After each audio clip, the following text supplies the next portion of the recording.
Hey guys. Tonight, we're walking barefoot through the darkest alleys of medieval Lefano Torch. No shoes. And definitely no husband, because we're heading into the story of what happened when a woman got pregnant before marriage in the Middle Ages. No cute baby shower. No handmade cradle with quilted bumpers. Just sharp gossip. Sharpened sticks. And a punishment system that made being a woman feel like a slow-motion crime. You're about to dodge judgmental priests, get side-eyed by entire village councils, and maybe be forced to wear a literal shame bell because, yes, that was a thing. And honestly, you probably won't survive this. So, before you get comfortable, take a moment to like the video and subscribe, but only if you genuinely enjoy what I do here. And hey, drop your location and local time in the comments. It's always comforting to know how many of us are lying in bed together, cringing at history. Now, dim the lights. Maybe turn on a fan for that soft background hum. And let's ease into tonight's journey together. You've always known to be careful after sundown. You pull your cloak tighter around your chest, stepping between puddles, ears twitching at every creak and gust. The streets smell like wood smoke and fermented turnip peel. Somewhere, a dog growls and snaps at the end of a rope. You don't make eye contact with the men staggering out of the tavern. There's no good reason for a woman to be out alone at this hour, let alone a woman with something to hide. But you are hiding something. The weight in your belly isn't dinner. It's something softer, heavier, growing. You've counted the moons. You've prayed it was just your nerves. You've begged the saints. But deep down, you know what's happening. The bodice you laced tight last week won't close now. The seamstress scolded you. Your aunt narrowed her eyes. Your reflection stares back at you with lips pale and eyes wide. He promised he'd marry you. He swore it by the altar. That smile, that kiss, that cold breeze under the yew trees. And now, he's gone. Off to train with Lord Everick's men, they said. Or maybe just hiding. Or maybe never cared. You reach the edge of the village. Past the well. Past the thickets that scrape your cloak like bony fingers. The miller's daughter had her baby in that field. The one that didn't cry. You remember that? You remember her limp hair? The way no one sat beside her in church again. You try not to cry. Crying makes noise. Noise draws questions. And questions get you caught. Because being pregnant isn't the worst part. Being pregnant and unmarried means you've broken more than a rule. You've broken the unspoken spell that keeps a medieval village running. Pretend everything is in order. Especially the sins. Because when someone has to pay, it's never the man with the sword. The rules? They're everywhere. You could list them in your sleep. A woman must remain chaste until marriage. Her virtue is her dowry. Her body is a vessel, not a choice. If she strays, no matter the reason, no matter the pressure, no matter the force, it is she who wears the mark.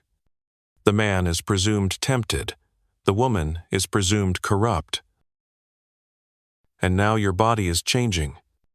Small changes, but not small enough. You wake up dizzy. The smell of the cook's onions turns your stomach. The tightness in your belly betrays you when you bend to scrub the floor. Soon they'll know. And once they know, the punishment begins. But first, the whispers. It starts with glances, a pause before handing you bread, A slow turn of the head when you walk through the square. You overhear a washerwoman mutter. Wasn't she always too friendly with the blacksmith's boy? You try to disappear. You pull your shawl closer. You look down more. But it doesn't help. The silence gets louder. You want to run. Where? Though? The woods? The next village? You heard about a girl who fled once. Anna. Or Annis. Something like that. She made it 2 towns over. Took up work spinning thread in a nunnery. But then her belly gave her away. They turned her in. Said she was cursed. She was dragged back and made to scrub the cathedral floor for months. Bare knees on frozen stone. You're no one special. Your father is dead. Your mother weaves baskets. Your name carries no weight. No one will defend you. Still, part of you hopes. Maybe the priest will be kind. Maybe the old widow who gave you her broken comb once will let you hide for a while. Maybe someone will lie for you. But you know better. Mercy in this world is bought. And you have nothing left to spend. You remember the stories from your grandmother. The ones whispered. Not told. About girls made to kneel in church, wrapped in linen and ash. About shame parades, where the townsfolk rang bells and flung pebbles. About women shaved bald. Marked with red thread. Made to wear clothes inside out for a year. To remind them they'd turned the world upside down. The priest said once, smugly. You'd laughed then. You're not laughing now. Because in medieval towns, pregnancy isn't biology. It's evidence. It's proof of guilt. You've been caught red-handed by your own womb. And unless a man steps forward to marry you before the birth unlikely, with your station, you're about to become a cautionary tale, stitched into sermons and whispered behind backs for generations. You remember the festivals you once attended. Dancing in the square. Ribbons and roasted meat. Laughter echoing off cobblestones. You wonder how many of those smiling faces had secrets. How many girls danced pregnant. Terrified. In linen corsets, stitched too tight to show. Historians still argue whether communities punish these women more out of religious fervor or raw social fear, whether it was about upholding God's law or just keeping the village tidy. Either way, the consequences were real, and they were waiting for you. You reach your doorstep. The latch sticks like always. You step inside. Quiet as a prayer. Your mother sleeps soundly. Curled on her straw pallet. You sit by the hearth, staring into cold ash. Your hands rest on your belly. It's not your baby's fault, but someone has to pay. And in this world, the weight always lands on the woman. Outside, a rooster crows too early. The sky blushes faintly. Soon, it will be morning. And someone will see. The rooster keeps crowing. Louder now. Persistent as guilt. You sit in silence, watching the ash shift slightly in the hearth, imagining it's warm. But there's no fire. Just the echo of yesterday and the fear of today. You rub your belly absent-mindedly. Then stop too dangerous to form attachments. Even to a child who hasn't yet drawn breath.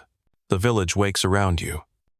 You hear boots on gravel, the creak of a cart axle, and the dull clang of the smith's hammer. Life goes on, whether you want it to or not. You know that you can't stay inside. Much longer people will talk if they haven't already. And oddly, that threat is somehow worse than frost or hunger.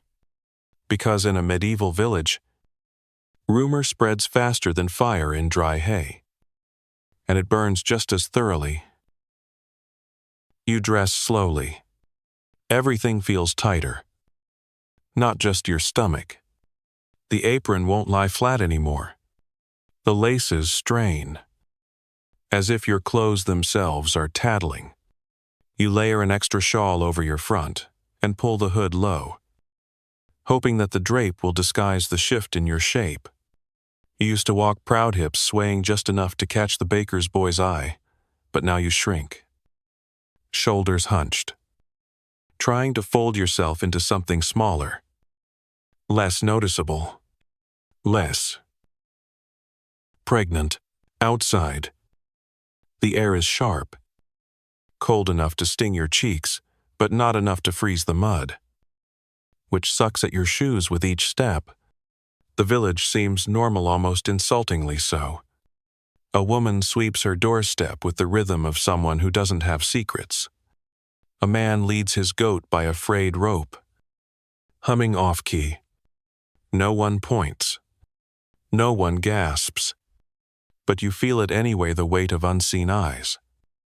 The suspicion that coils behind ordinary glances. You duck into the market square to collect turnips and barley. The stallkeeper doesn't speak, just watches as you fumble the coins. You avoid her gaze. Her lips purse. She knows. Or maybe she's just annoyed. In this place, it's hard to tell the difference between judgment and indigestion. Back at the well, two girls giggle as they draw water. One glances at you, whispers something, and they both laugh again. Not kindly. You used to play with them. Now you grip the bucket and turn away. Heat crawling up your neck. The water sloshes violently as you walk, slapping the side of the pail in time with your heartbeat. There was a Timino long ago hen. You imagined motherhood as soft and sacred. A cradle carved by your husband. Lullabies in candlelight. Warm soup and embroidered linens. Now, it feels like a trap closing. You are a walking sentence. And the judgment is not if, but when. At home, you crouch to stir the pot of watery stew simmering over the fire your mother finally lit. The smell of parsnips turns your stomach. But you pretend to eat. She watches you with narrowed eyes. You look pale, she says. I didn't sleep well. Oh. She says nothing. He just keeps kneading dough with knuckles white from effort. You wonder if she suspects. You wonder if she's already praying for your soul. Because here, being pregnant outside of marriage isn't just a scandal, it's a stain. On you, on your mother, on your whole lineage. It casts doubt on your upbringing, your virtue, your value. And in a place where marriage is a contract and a woman's worth is measured in obedience, any breach of purity threatens the social fabric itself. A pregnant, unmarried woman isn't just a sinner, he's a destabilizer. Your mother sends you to the chapel to deliver bread. You nod and wrap the loaf in cloth. Praying, your shawl hides your shape. The chapel is small, cold, and smells like dust and old guilt. You step inside, greeted by silence and the musty sweetness of incense burned 3 days ago. Father Edric stands near the altar, sorting candle stubs. He's tall, thin, with eyes that always seem to read too much. You place the bread on the table and bow your head. Thank you, child, he says. You've been quieter of late. Oh, I've been tired. Father. Huh. He steps closer. His gaze drops just briefly toward your stomach. You hold your breath. Say nothing. You know, he says. Confession is good for the soul, especially before things become visible. Hem. You flinch. So he knows. Or suspects. It doesn't matter. Either way, the net is tightening. He doesn't push. Just blesses the bread and tells you to go with God. But as you walk out, your hands tremble. Confession isn't safety. It's surrender. Once spoken, your sin becomes public. Once written in the parish record, it never leaves. You pass the schoolhouse on the way home and glance through the tiny windows. Children are copying Latin prayers onto slate. One girl twirls a lock of hair. One boy picks his nose. All of them innocent. For now. You wonder what they'll grow into. Which girl will end up barefoot in the square? Which boy will become a priest? Or a soldier? Or the kind of man who promises love and disappears into the night? At the edge of the village, you pause beneath the yew trees. You remember that night-soft wind. Stolen kisses. The press of his body against yours. You'd believed him. Of course you had. Because what else was there to believe in? You reach down. Press your hand gently to your belly. I'm sorry. You whisper. I didn't mean for this. The baby doesn't stir. Maybe it's sleeping. Maybe it knows that silence is the safest thing you can offer each other. You think of Madeline, the brewer's niece. She'd started showing. 2. They made her kneel outside the church for weeks, wrapped in a sack, begging forgiveness. The children threw pebbles. Adults averted their eyes. She tried to run once just to the riverbank, but they found her, weeping beneath the bridge. After that, she didn't try again. And when her baby was born, they took it away. No one ever said where. Historians still argue whether medieval punishment was about deterrence or spectacle, whether these acts were meant to reform the sinner, or simply make her suffering public enough to warn others. Either way, the results were brutal. The pregnant body became both evidence and curse, swollen with guilt, marked for humiliation. As you step back inside your home, the sky is beginning to fade to gray. Another day survived, but not without cracks. You hear the whisper of your name from outside the door, then silence. Someone knows, or thinks they do. The village is starting to close in, and your stomach is only growing. The next morning brings frost so thick it makes the dirt path shimmer like crushed glass.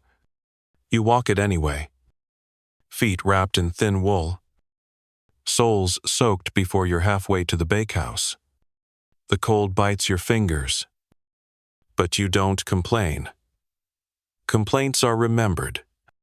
You keep your head down, hands tucked into your sleeves, trying to will your body invisible. But the village doesn't forget, and it doesn't forgive. You know the looks by now. They slice at you from under brows and behind shutters. There's the butcher's wife, pretending to sweep snow from a doorstep that's already clean. There's old women, pausing mid-whittle, watching you with that long, knowing stare. You used to nod politely. Now you don't meet anyone's eye. You reach the bakehouse and tap lightly.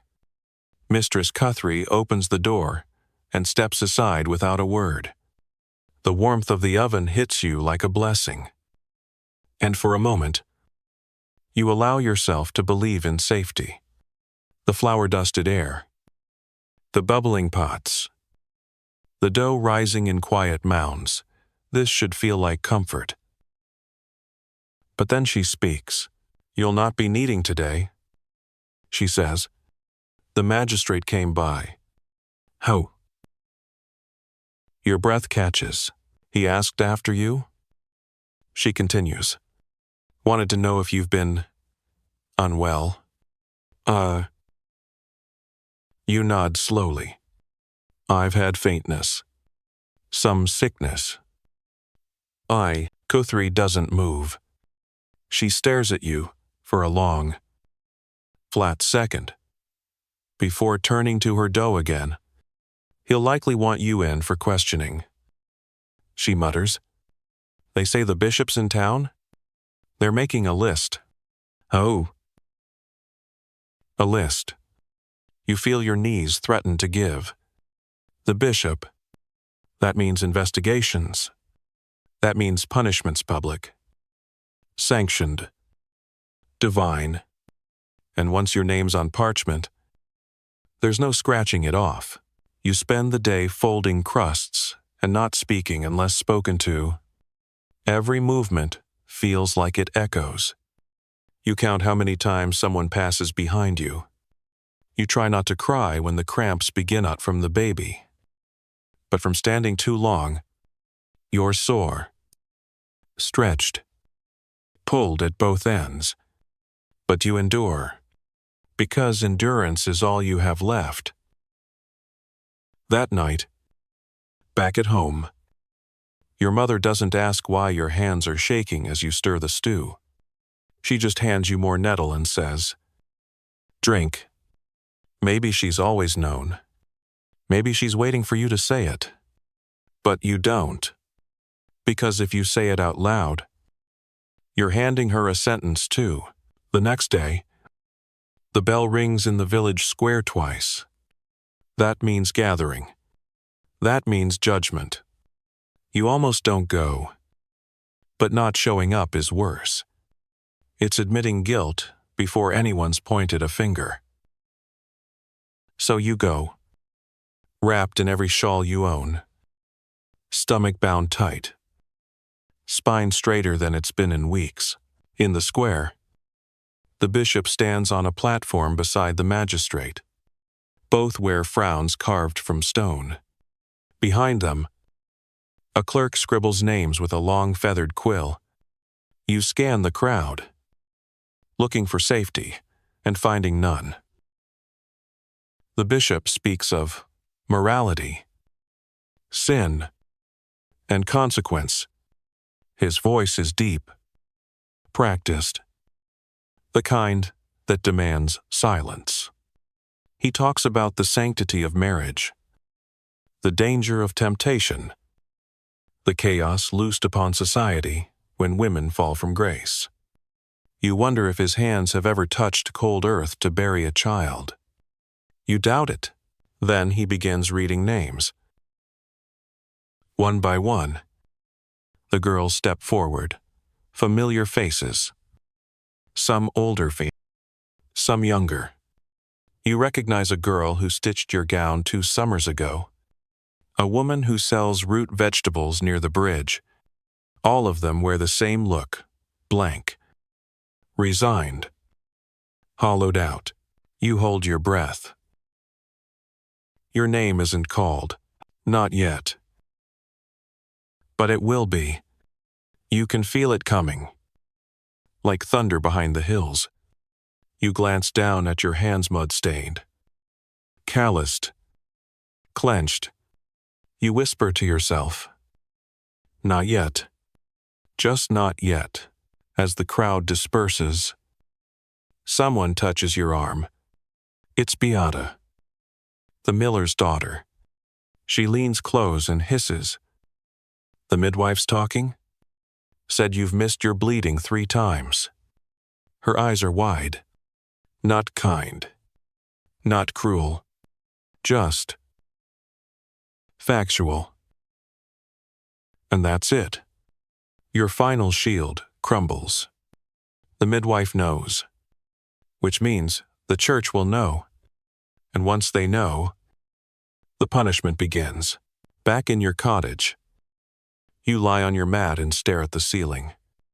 You think about escape, about hiding in the woods, finding a traveling merchant, faking a name. But that's a story from songs, not real life. You've seen what happens to runaways found half dead in a ditch, dragged back by their hair. No one hides from God. The priest once said, and in this village, the priest's voice carries further than any door can shut. The following week, they come. It starts with a knock, polite, almost gentle. You open it to find Father Edric, the clerk, and 2 guards. You're needed at the vestry. The priest says, bring your mother. Oh, you don't argue. You walk slowly through the village, every step scraping your soul raw. People step aside. No one offers a word. Even the chickens seem quieter than usual. Inside the vestry, the questioning begins. You sit on a hard bench while they speak in circles. Did you lie with a man? Do you deny the child is yours? Was it forced? Was it chosen? Was it once? Or many times? They speak of sin, of Eve, of the body's wickedness. They ask about your soul, like they're weighing it on a scale. You answer as best you can. Yes. No. I don't know. He said he'd return. He didn't. I didn't want no. I did, but I didn't know. The words blur. The tears dry on your cheeks like salt left by the tide. Historians still argue whether these proceedings were more about public shame or genuine repentance. Some say they were designed to protect the community's morals. Others believe they were more about control, about keeping women fearful, contained, obedient. But you're not thinking of scholarly debates right now. You're thinking of how much your back hurts. You're thinking of the baby. They leave you alone after that. Not free. Just unsupervised. Which might be worse, for now. You're not in chains. But they've started stitching the red thread already. And you know exactly where it's going. The red thread waits for you like an accusation left dangling from the spindle. You see it when you pass the weaver's huta slim coil of scarlet, unnaturally bright against the gray wool. You pretend not to notice it. You pretend you don't know what it's for. But your breath tightens all the same. You walk home slower than usual. Each step feels like it's sinking through layers of judgment. At your door, your mother meets your gaze, but doesn't speak. Her silence is a stone wall now, and you're trapped behind it. 2 mornings later, you're summoned again.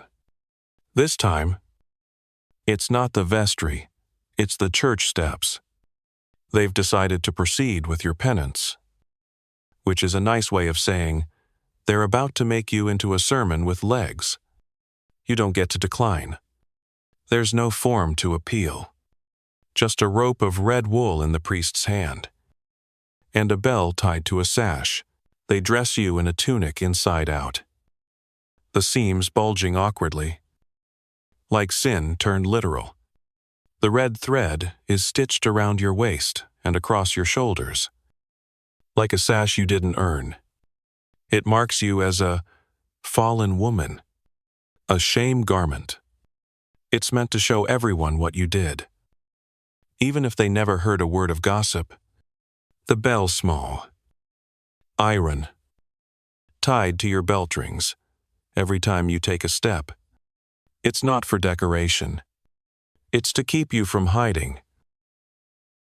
You try to remember how to stand tall. You fail. They march you through the village just after midday, when everyone's out. It's not an accident. Market stalls are busy. Children are playing. People are watching. And that's the point. They want witnesses. Penance only works when people see it and squirm. The walk feels endless. The bell tinkles with every motion, and the sound settles in your ears like shame. You hear snickers from some children, though one older girl glances at you with pity. You don't cry. Not here. You save that for when your throat is raw and your feet blistered. They make you stop in the square. You kneel on cold stone. They read scripture-long passages about sin, redemption, and the harlot who repented. You are not given a name. You are not asked to speak. You are a cautionary tale in skin. Afterward, they make you walk the square in circles for a set number of turns, 12, to match the apostles. Someone says, by the 4th, your knees ache. By the 8th, your belly cramps. By the 12th, the bell's chime has faded into the pounding in your head. That night, your mother doesn't speak to you. She hands you a strip of salted meat and turns away. The silence between you isn't just sadness. No, it's survival. The next morning, the penance continues. You're told to attend Mass every day and sit alone at the front, marked again by the red thread and that awful bell. You ring when you kneel. You ring when you stand. And with each chime, you feel your own name slip further away. You're no longer you. You're just the one who sinned. The only relief comes from the midwife. Strangely enough, she sees you in the chapel yard and beckons you inside. Her hut smells of thyme and damp linen, and her hands are rough but warm. How far along? She asks without pretense. 3 months. You whisper. She nods. You'll make it through, if you rest when you can, but they'll make it hard. You know she means more than just the church. She gives you a salve for your swollen ankles and an herb to help you sleep. It's the first kindness you've been offered in weeks. Before you leave, she presses a folded scrap of cloth into your palm. When the time comes, you'll need this more than forgiveness, she says. You tuck it away, unsure whether it's for the pain or the shame. You're both. In the village, things settle into a strange rhythm. You ring. You walk. You bow. You kneel. Sometimes people spit near your feet, not directly, but close enough. Sometimes they ignore you altogether, which somehow feels worse. You're no longer a person. You're a reminder, and nobody wants to be reminded of what they're capable of. One afternoon, the priest visits your home again. He brings parchment, a list of conditions. If you find a husband before the birth, your punishment may be lifted. If not, you'll be sent to the bishop's Grangia form of religious detainment that's less prison, more monastery, with judgmental furniture. You ask, what if the man won't marry me? The priest raises an eyebrow. Then clearly, he wasn't a man of faith. You want to scream. You don't. Instead, you bow your head. The church loves its quiet women. Your mother stares at the paper long after the priest is gone. We could send a letter to your cousin in Wintley. She offers weakly. He's unmarried. Lost his wife to fever. And you know what she means. A man who might be desperate enough to marry you anyway, even if it costs your pride, even if it means raising a child in a home where love never enters. You nod. Send it. Ho, that night. You sit with your belly cradled in your hands. You feel the faintest flutter, barely a whisper. Notakik. More like a question. Historians still argue whether these penances helped prevent more moral collapse, or simply served as theatrical cruelty. Whether society needed them to function, or whether society invented them to justify its own power structures. But in this moment, that debate is academic. What matters is that your body is no longer yours. It's theater. It's warning. It's punishment made visible. In the square. Another bell. Rings, not yours this time. Someone else. Another girl.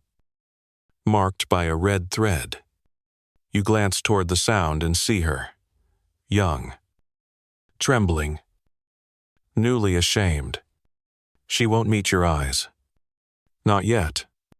But she will. Because you both belong to the same quiet sisterhood now. The sisters who chime. The sisters who kneel. The sisters who carry their sins in plain view, even when those sins were never theirs to choose.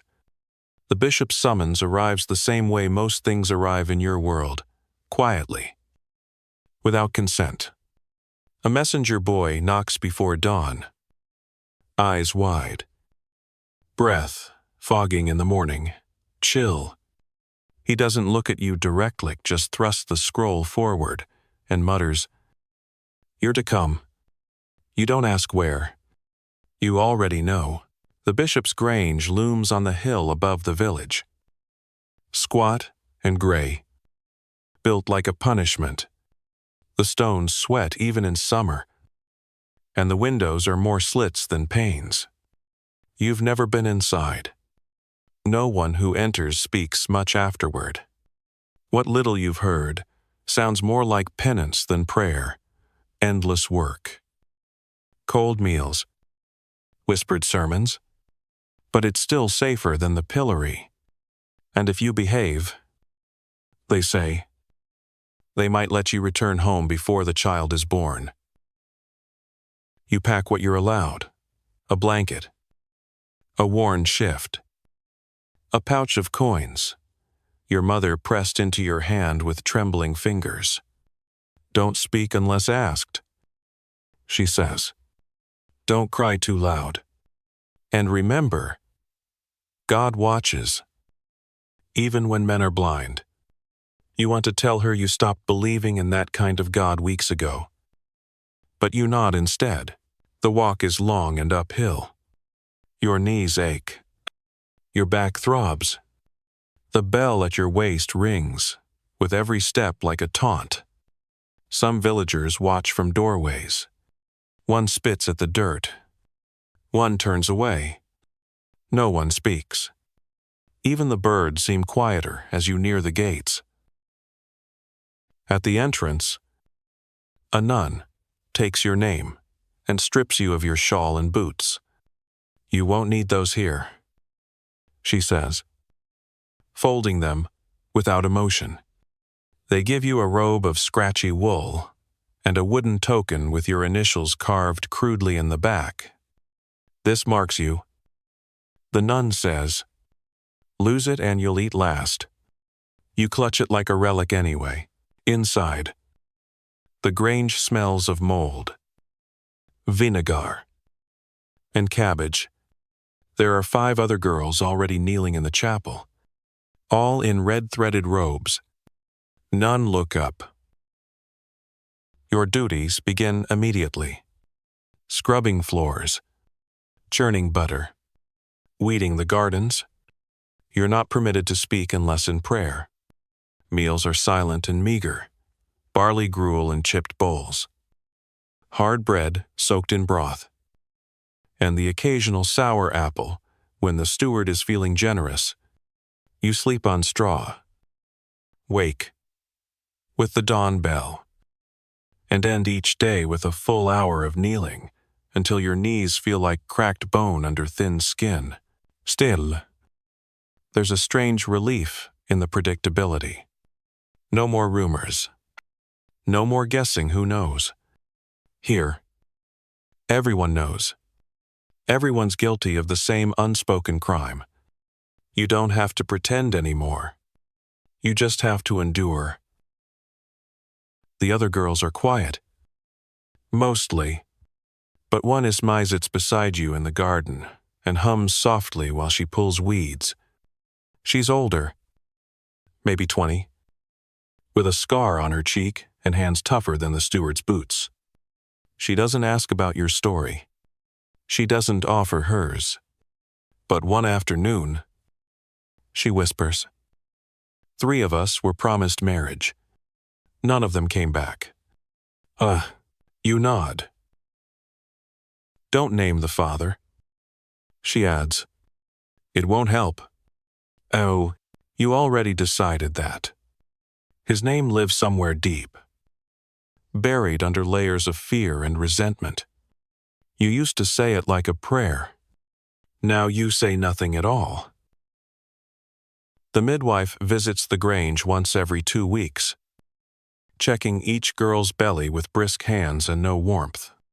"You'll make it," she tells you. "Just don't strain too hard." But strain is all you do.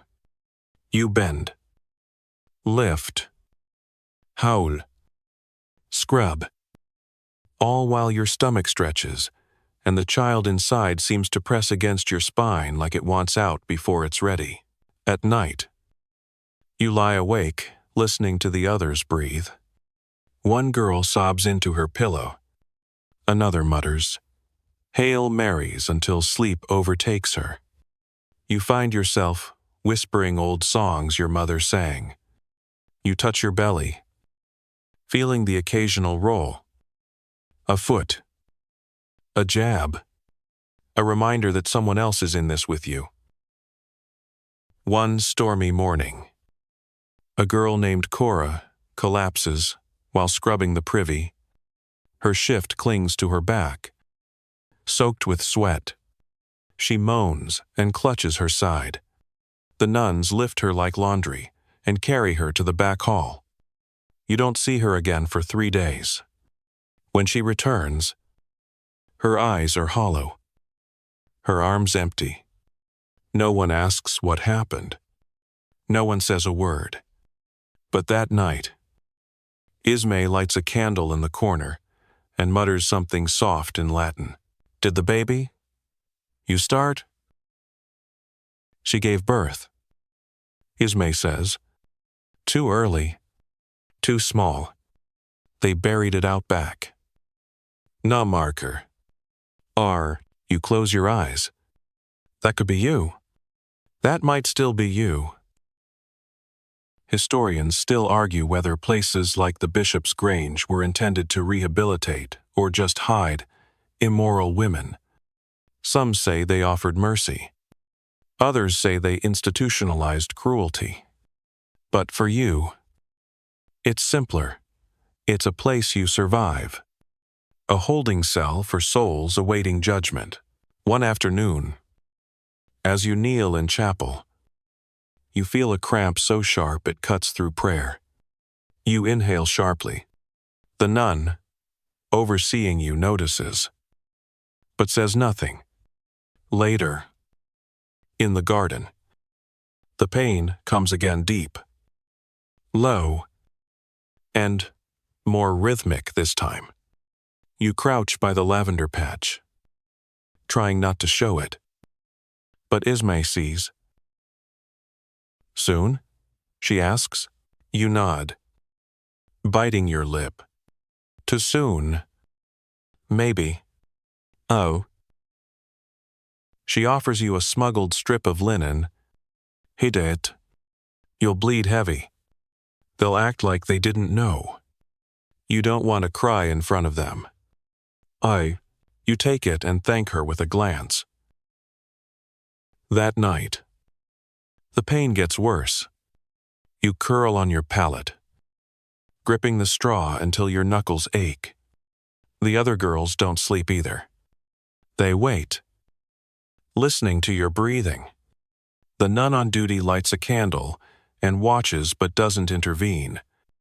They've seen enough girls suffer through this. It's routine now. You labor in silence for hours. You don't scream. You don't cry. You whisper, "Please, please, please," until your voice is gone. And when the child finally comes wet and quiet, you pray, it breathes. It does, just once. And then, not again. You stare at it, cradled in your arms. Tiny, still, warm only for a moment. The nun takes it gently, wraps it in a cloth, carries it away without a word. They don't tell you where. They never do. You fall asleep still bleeding, with nothing but silence in your arms. You wake to the sound of footsteps shuffling in the hall, the faint clink of a pail against stone, and a new emptiness in your body that feels heavier than the child ever did. The straw beneath you is damp, but the ache in your hips and thighs drowns out your discomfort. The nun who comes to check on you doesn't offer comfort, just a grim nod and a bowl of weak broth. "Drink. You've lost blood," she says flatly. You sip because you have no strength to argue, and because hunger is the one sensation that still makes sense in this silent, shadowed place. They say nothing more about the baby. You aren't asked if you'd like to name it, or if you want to see where they buried it.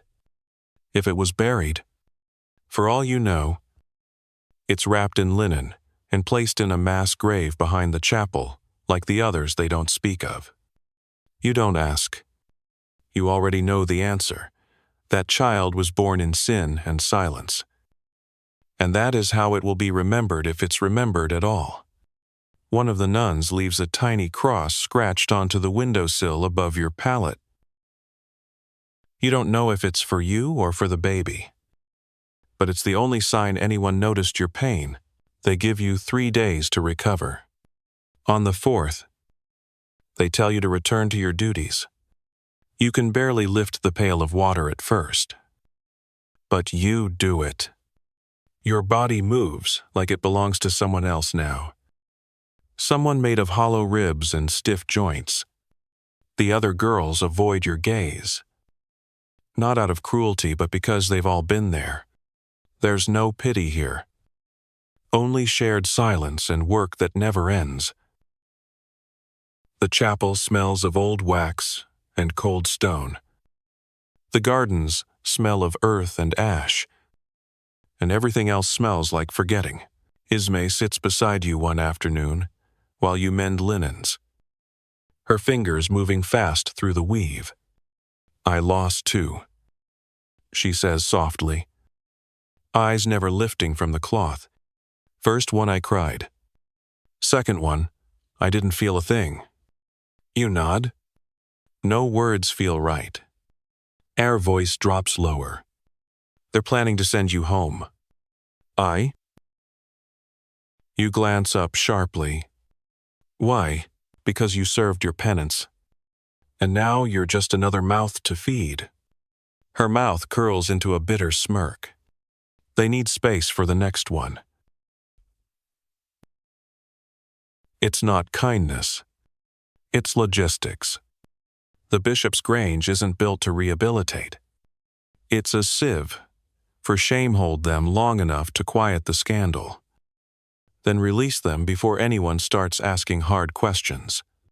Still, the thought of home coils in your chest with equal parts hope and dread. What waits for you there? A mother who no longer knows how to look you in the eye? Neighbors who remember the bell and the red thread? A life that never asked for your story? Just your submission? A week later, you're given a fresh shift, a crust of bread, and directions to leave before dawn. "We've done our part," the nun says, as though she expects gratitude. You say nothing. You walk barefoot for most of the way. Carrying nothing but a satchel of herbs, Ismay slipped you before you left. For the bleeding, she said, and for the nightmares. The herbs smell like dried wood and sour comfort. You clutch them like they might be a blessing. The village looks the same when you return, which is its own kind of cruelty. Same crooked shutters, same muddy paths, same judgment curling like smoke above the rooftops. But there's something different in the way people look at you now, not surprise, not scorn, just a kind of grim confirmation. You are what they thought. You carry the weight they assumed. And now you must live in it. Your mother meets you at the door. She opens it slowly, steps aside without a word. You place your satchel by the hearth and sit on the stool that once creaked under your father's weight. She sets down a bowl of broth in front of you. "Eat," she says. You do. It tastes like dust and survival. The next morning, you try to return to routine. You walk to the market. The butcher's wife glances at your empty hands and clicks her tongue. The baker charges you more than he used to. The cobbler won't meet your eye. You are not the same girl who once danced at midsummer festivals. You're not even someone they speak of directly anymore. You've become a warning passed between mothers and daughters in hushed tones. Don't end up like her. Still, you press on. There is laundry to scrub, stew to stir, kindling to split. The world didn't pause for your disgrace, and you are expected to keep up. You find a kind of numb rhythm in chores. At least the labor doesn't ask questions. It simply takes and takes and takes, which feels familiar.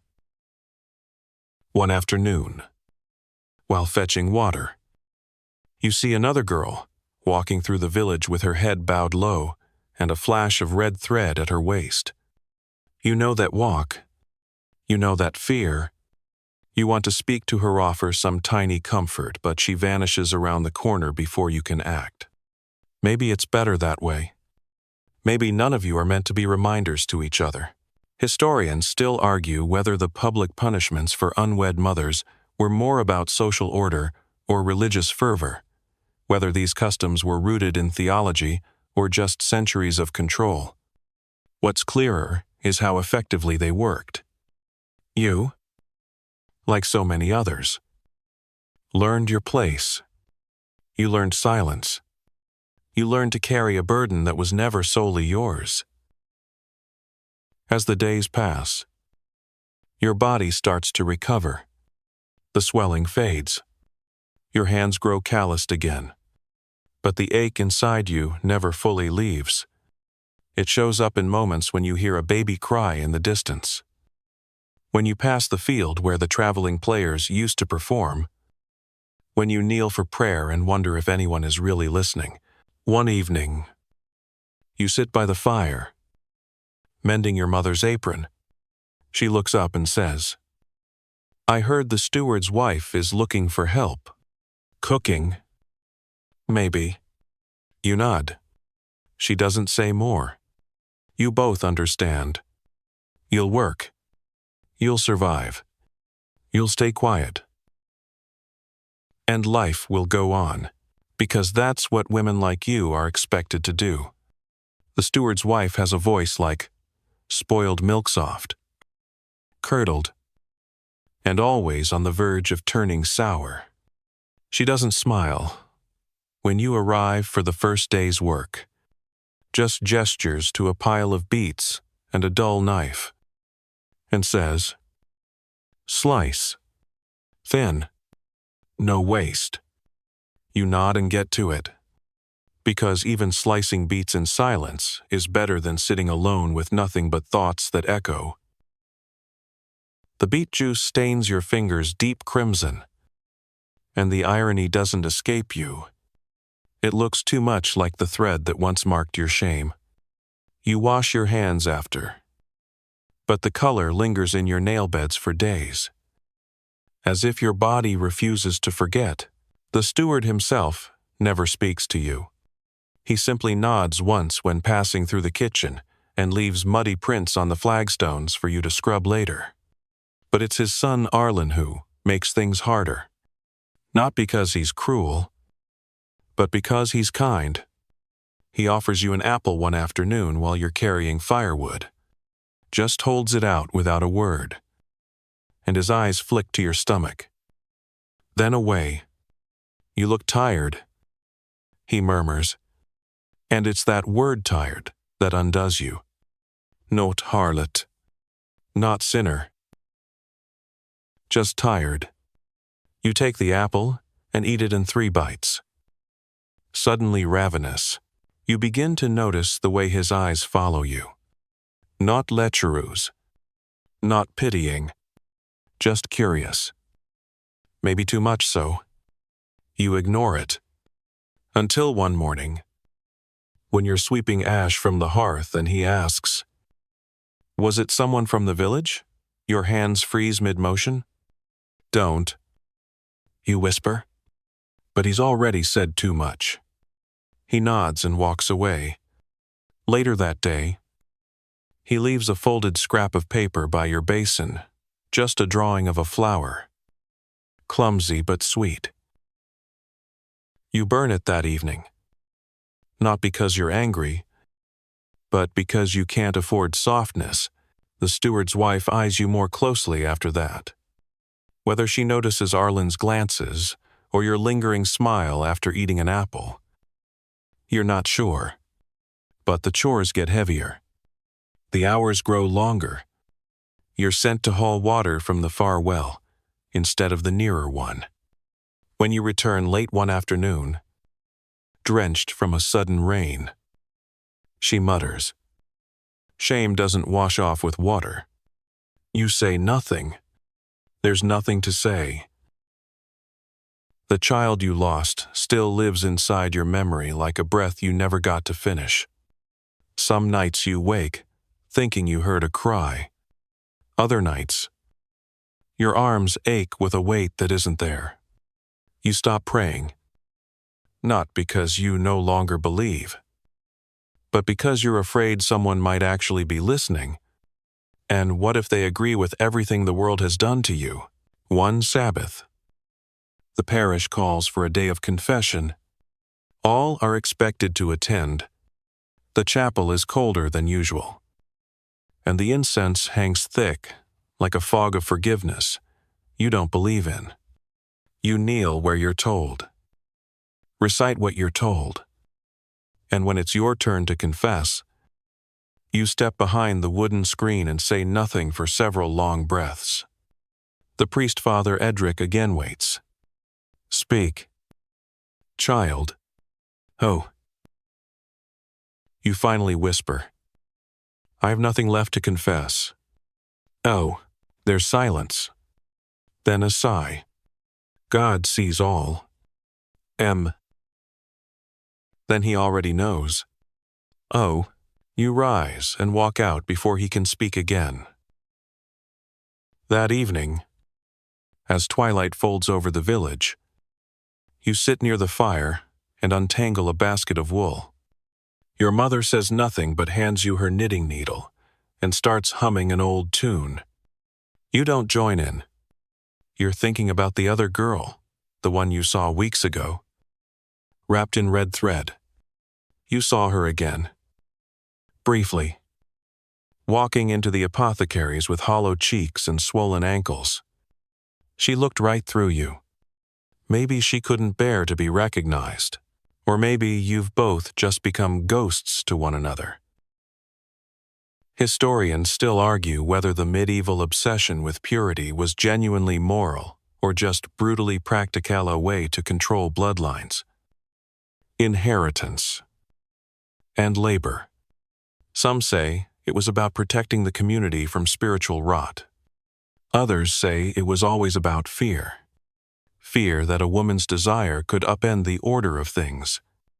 And so, shame became policy, and red thread became uniform. You begin to keep a secret journal, scraps of parchment tucked behind the hearthstones. You don't write names, just feelings, just tiny fragments of memory. One page reads, "She had blue eyes." Another, "The child had my chin." Another still, "He said he'd come back. He didn't." Oh. Sometimes you imagine what it would be like to leave the village, disappear into a city, find work in a tavern or behind a bakery, change your name, let your hair grow wild, and your smile return on its own. But then you remember, you don't even own a pair of shoes sturdy enough for the journey. Dreams here are rationed like winter grainonly, a little at a time. Never enough to feed you, and yet, something inside you starts to stir. Not rebellion, not revenge, just a quiet resolve. You start saying no more often. You walk straighter, hold the broom tighter, and refuse to flinch when the steward's wife hisses her little cruelties. You stop ducking your head when Arlen passes. You even look him in the eye once, just for the satisfaction of watching him look away first. You start collecting herbs from the woods at Yarrow. Mugwort, rosemary. You dry them behind the hearth. The midwife taught you enough before everything fell apart. Maybe you can learn more. Maybe one day, a girl will knock at your door and whisper that she needs help. And maybe you'll give it. The nights are still long. The past still aches. But now, when you close your eyes, you think less about what was taken and more about what remains. You're still here, and that matters. Winter sharpens everything wind. Hunger. The edge of memory. The ground hardens beneath frost. And you feel it in your bones when you rise each morning to stoke the hearth. The cold slips in through the doorframe, no matter how tightly you wedge the cloth. And every task becomes a test. Can you carry water without freezing your fingers stiff? Can you keep the soup from burning with numb hands? Can you walk through the square without your breath showing too much? You wrap yourself in layers not just for warmth, but for armor. You've become good at disguises. The steward's wife now sends you for supplies twice a week, insisting you go early when the market's busiest. You know why? She wants you visible, wants everyone to be reminded of what happens when a girl strays. You endure it like you endure everything else. With your chin slightly raised and your eyes never meeting anyone's directly, the men leer a little less now. The women glare a little longer. The children whisper your name like it's part of a story they don't understand. At the apothecary, the old man never comments. He just measures out the salt and hands you bundles of dried root. Once, he slipped you a scrap of parchment with a pressed violet folded inside. You kept it for weeks, hidden beneath your mattress, until your mother found it and threw it into the fire without a word. You didn't ask why. You already knew. Back at the steward's house, the work thickens as the snow begins to fall. Cabbages need pickling. Beets must be stored in sand. The goat kicks harder during milking. And the woodpile must be restacked every other day because no one else seems to do it right. Arlen still watches you, though now he's more cautious. He asks if your feet are warm, if you've eaten enough, if your mother's health holds. It's always small things, things that make your throat tighten, things that feel too kind.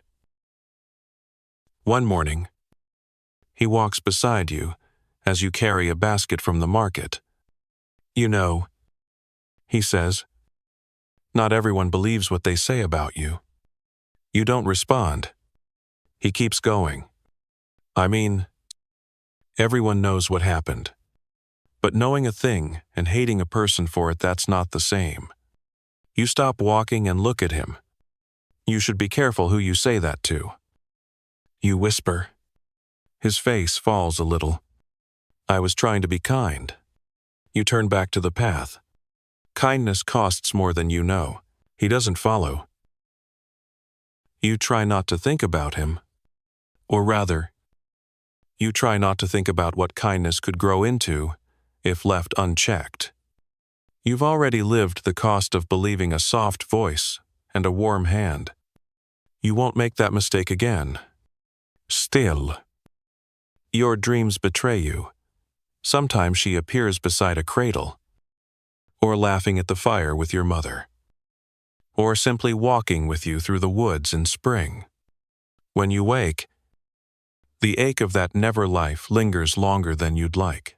One night, there's shouting in the square.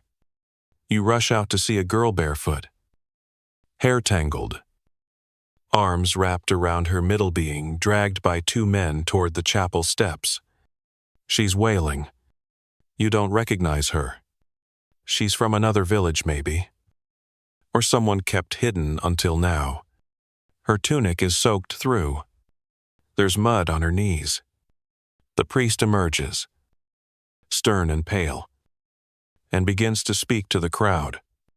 It's the same words you heard, the same performance: sin, repentance, divine justice. You can't stay. You turn away and walk home. Fists clenched so tight, your nails dig crescents into your palms. That night, you add another entry to your secret journal. They still do it. Nothing changes. But I have changed.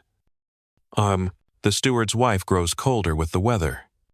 She begins to measure your work more harshly. When you bring in wood, she reorders the pile. When you scrub the pots, she finds soot. One morning, she slaps a piece of parchment down in front of you, a list of rules for housemaids, freshly copied from the manor. You'll follow these to the letter. She snaps. You glance at it, then nod. But you've already begun planning. Not escape. Not rebellion. Something smaller. Something yours. In the evenings, when your chores are done, you begin mixing herbs. Quietly, carefully, a little burdock here, some wormwood, a pinch of marigold. You dry petals and scrape bark. You're not a healer. Not yet. But you've watched enough. Listened enough. I felt enough pain to know what works. And the midwife's old notice scrawled in the margins of her abandoned ledger have become your Bible. One cold dawn. There's a knock on your door. It's the girl from the square, her face bruised, her eyes wide with fear. She doesn't say anything, just holds her belly with both hands. Your mother looks at you, then steps aside. You lead the girl in pressin. Give her a seat by the fire. Make her tea with a leaf you kept for emergencies. She drinks and sleeps in the corner on an old wool blanket. No one tells the priest. No one tells the steward's wife. She stays 3 days. Then leaves before sunrise. Without a word. After that, other girls begin to knock. Not many. Just one every few weeks. Sometimes they want herbs for cramps. Sometimes they want to delay a cycle. Sometimes they come with faces full of panic and hands trembling like leaves in wind. You never ask names. They never offer. You give what you can, and never more than they ask for. Historians still argue whether medieval village women truly practiced witchcraft or simply passed on quiet traditions of care. unrecognized and unloved by the church. Some records speak of healing women punished for doing what priests would not. Others suggest many were just scapegoats for male discomfort too knowledgeable, too independent, too useful in a world that preferred silence. You think about that as you pack another bundle of dried roots. If they call this witchcraft, so be it. It's better than being called nothing at all. By spring, the steward's wife dismisses you. She says the baby cries too often next door. You nod and pack your few things. Arlen watches from the window but doesn't come out. You never see him again. Now, you work from home. Quietly, carefully. The villagers still look, still whisper. But a few have begun to knock, not just desperate girls, but mothers with sick infants, old men with bad knees, boys with fevers. You don't ask for coin. You accept eggs, cheese, wool, and sometimes just a whispered thank you.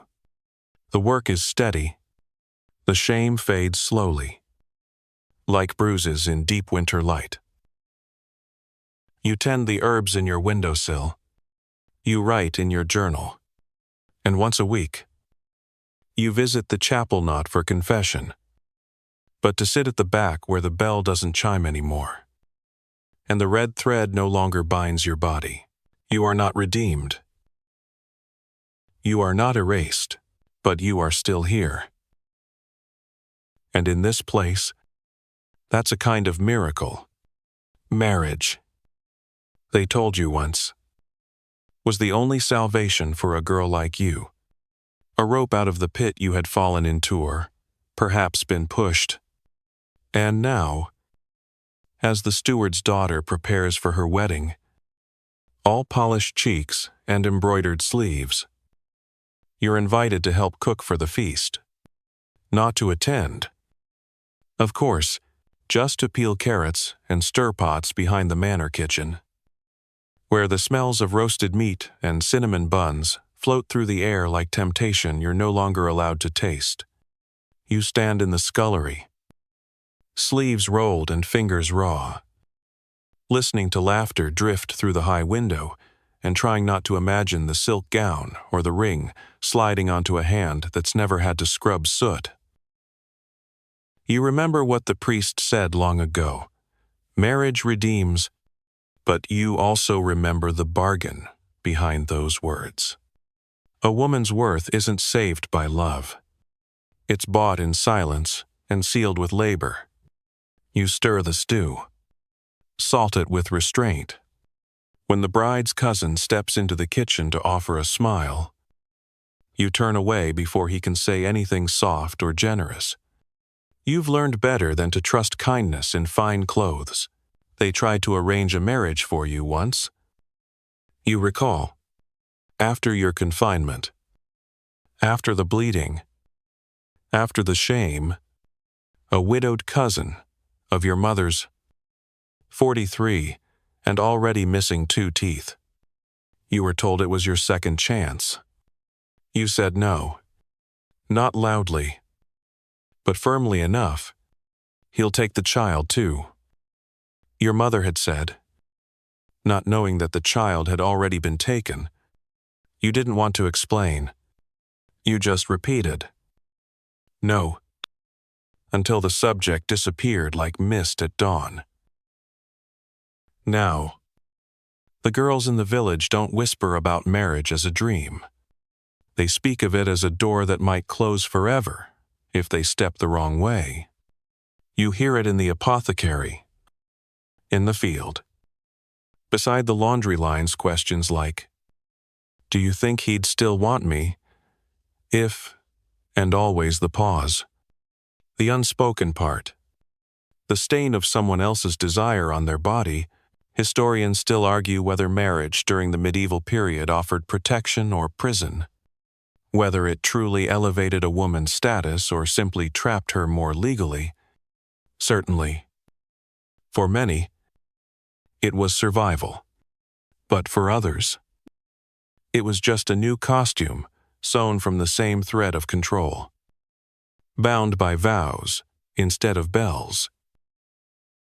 You're summoned once by the parish priest to speak with a newly engaged girl. They say she's afraid of her wedding night, and you, apparently, are the one to set her mind straight. You meet her behind the vestry. She's 16, with lashes too long and knuckles chewed red from worry. "Is it true," she asks, "that he can do anything he wants once I'm his wife?" You pause. Consider the weight of what you could say. Then you answer, "He can't take what you don't give." "Not really." She blinks at you, "But they say he can." You shrug. "They say a lot. Doesn't make it true." She thanks you, doesn't smile, just walks away like someone who's been handed both a sword and a question. Marriage is spoken of in sermons, like it's a divine gift. But you know, it's also used as a punishment. You've seen girls forced into it after accusations. Their only hope of avoiding the Grange or the Square. One girl, Sybil, married a tanner who drank himself red every Friday. Her father said it was the price of respectability. She miscarried twice in 2 years and walked with a limp afterward. You brought her salves when no one else did. She didn't say thank you. She didn't have to. Even the nobility aren't spared. You once overheard a midwife speak of a baron's daughter, belly swollen before her wedding, whisked away to a convent to rest until her betrothed returned from battle. When she came back, she wore lace gloves and said nothing about the infant sent to a wet nurse in the north. Another child scrubbed from the record. One day, while gathering herbs near the riverbank, you stumble upon a small cross, half buried in the mud. Weathered wood, bound with a leather string. You pick it up gently, wondering if it was placed in memory or simply discarded. Either way, you clean it and carry it home. You hang it above your hearthnot for devotion, but as a reminder that even discarded things deserve space. Your mother asks you one night if you're lonely. Her voice is soft, her hands kneading dough. You answer without looking up.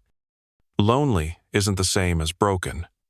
She nods, as if she already knew but needed to hear you say it.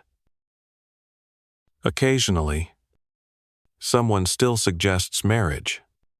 A visiting farmer who asks too many questions. A carpenter whose gaze lingers a second too long. You decline gently. Always. You're not bitter. You just prefer the solitude now. It's not that you've closed yourself off. You've simply redefined what counts as safety. And yet, sometimes, when the fire crackles low and the night is especially still, you wonder what it would be like to choose someone without shame, to reach out without fear, to sleep beside someone who sees you not as a lesson, but as a person, not as a scar, but as a story still unfolding. You never say these thoughts aloud. You fold them into your tea, into your bread, into the salves you grind, for girls who still believe her want to believe that love could rescue them. You've learned that redemption doesn't come from a man or a ring. It comes from showing up to life each day, even when the world has tried to shut you out of it. From scraping burned stew off the bottom of a pot and starting over. From laughing once because the goat made a ridiculous noise and startled your mother. You may never wear a white dress. You may never carry flowers or kiss beneath a carved archway. but you've carried pain and laughter, memory and survival. And that, too, is a kind of union with yourself, with the truth, with the strange, stubborn hope that somehow this life is still yours to shape. The market returns to life in spring, though life is generous for what really happens. Mud dries to dust, and everyone tries to forget the hard winter by pretending abundance has returned. You walk between stalls stacked with radishes and tough onions, trying not to look hungry, not for food, for quiet, for decency, for anything that doesn't come at a cost. The weaver's apprentice waves. The butcher's boy offers a crooked smile. You nod, say little, and keep moving, because you've learned what attention can become when you don't flee fast enough. But among the stalls, something unusual. A woman you don't recognize with a basket of painted wooden charms. She's older, her eyes lined with years and knowing. She watches you approach and says, "For protection." You glance down. The charms are crude birds, moons, a fox with eyes too wide, but each is strung with thread. Not red, not white, just soft, green and ochre, like spring and stone. You're the herb woman, aren't you? She adds, not accusing, not whispering, just a statement. You nod. She holds out a charm in the shape of a leaf. For luck, no coin needed. You take it without a word. That night, you hang it beside the window. And for the first time in months, you sleep without dreams. The visits increase in summer. Girls come with their mothers now, which surprises you. Quiet women with thin lips and tense shoulders who watch as you hand over dried sage or a mix for sleep. They don't speak much, but their eyes linger on you like they're seeing something they don't want to name. You get the sense some of them walked a similar path once, long before your time, and are now trying to rewrite their daughters' stories while they still can. A few men visit too, though always for less intimate reasons. A cough, a stiff back. One brings his son, a child with fevered cheeks and a rattle in his breath. You make a poultice and say nothing, even when the man thanks you 3 times too many. You've learned to measure sincerity in tone, not repetition. One day, a familiar voice at your door. Ismay. She looks leaner, older, but her eyes are just as sharp. I heard you had your own place now, she says, stepping inside without waiting for an invitation. You smile, genuinely, and offer her the stool by the fire. She sits, removes her boots, and sighs like someone releasing a century of weariness. I still have the mark, she adds, pulling back her sleeve to show the faint red scar where thread once rubbed her skin raw. But at least now, it's mine. You nod. Mine too. That evening, you talk until the candles burn low. She sleeps curled near the hearth. And in the morning, she's gone before you wake, but leaves a sprig of lavender on the table. The priest visits next, not Father Edric, but a younger man, soft-voiced and newly assigned. He's heard of your work, he says, and he's concerned for your soul. You almost laugh. You don't. Instead, you offer him tea and wait. He fidgets with his sleeve. Healing without proper sanctity can lead to dangerous beliefs. You raise an eyebrow. Like health? He flushes. Like superstition? You let the silence stretch until he stands and clears his throat. I will pray for you. You know it politely. Show him to the door. And the moment he leaves, toss out the tea he didn't finish. Later that week, someone leaves a chicken outside your home with a note. Thank you. You pluck it, roast it with rosemary, and eat every bite with your mother. Neither of you says where it came from. You both know. Historians still argue whether female healers in medieval Europe were misunderstood scientists or manipulated scapegoats, whether their craft threatened the patriarchy or simply exposed its limits. You think of all the girls who come to you quietly, of the women who return with shy smiles and healed bruises. And you know the answer is both. You are dangerous only because you refuse to disappear. There's one girl, May, who starts showing up every week. She's barely 13. All elbows and questions. She wants to learn, not just how to brew teas, but how to name what she sees. You teach her slowly, watching her eyes light up as she recognizes mugwort, then valerian, then stinging nettle. Why do you help them? She asks one afternoon, balancing a basket on her hip. You shrug. Because I needed help once, and no one came. She nods. I'll come next time. That answer stays with you. May becomes your shadow. She picks up fast, sharper than you expect. Her memory is a net, catching every leaf and measurement. Soon she's helping mix tinctures, labeling jars, even preparing bundles when your hands are too sore. You worry, briefly, about what people might say. But May's mother visits one afternoon with a sack of flour and a quiet nod. She's safer with you than anyone. She says, that's all the permission you need. You build shelves with her help.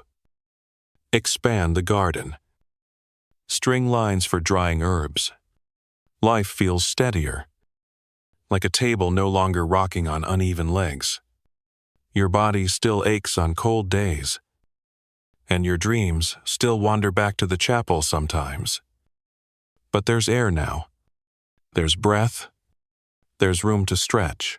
One afternoon, while pulling weeds, May glances up. Do you think they'll ever stop punishing girls?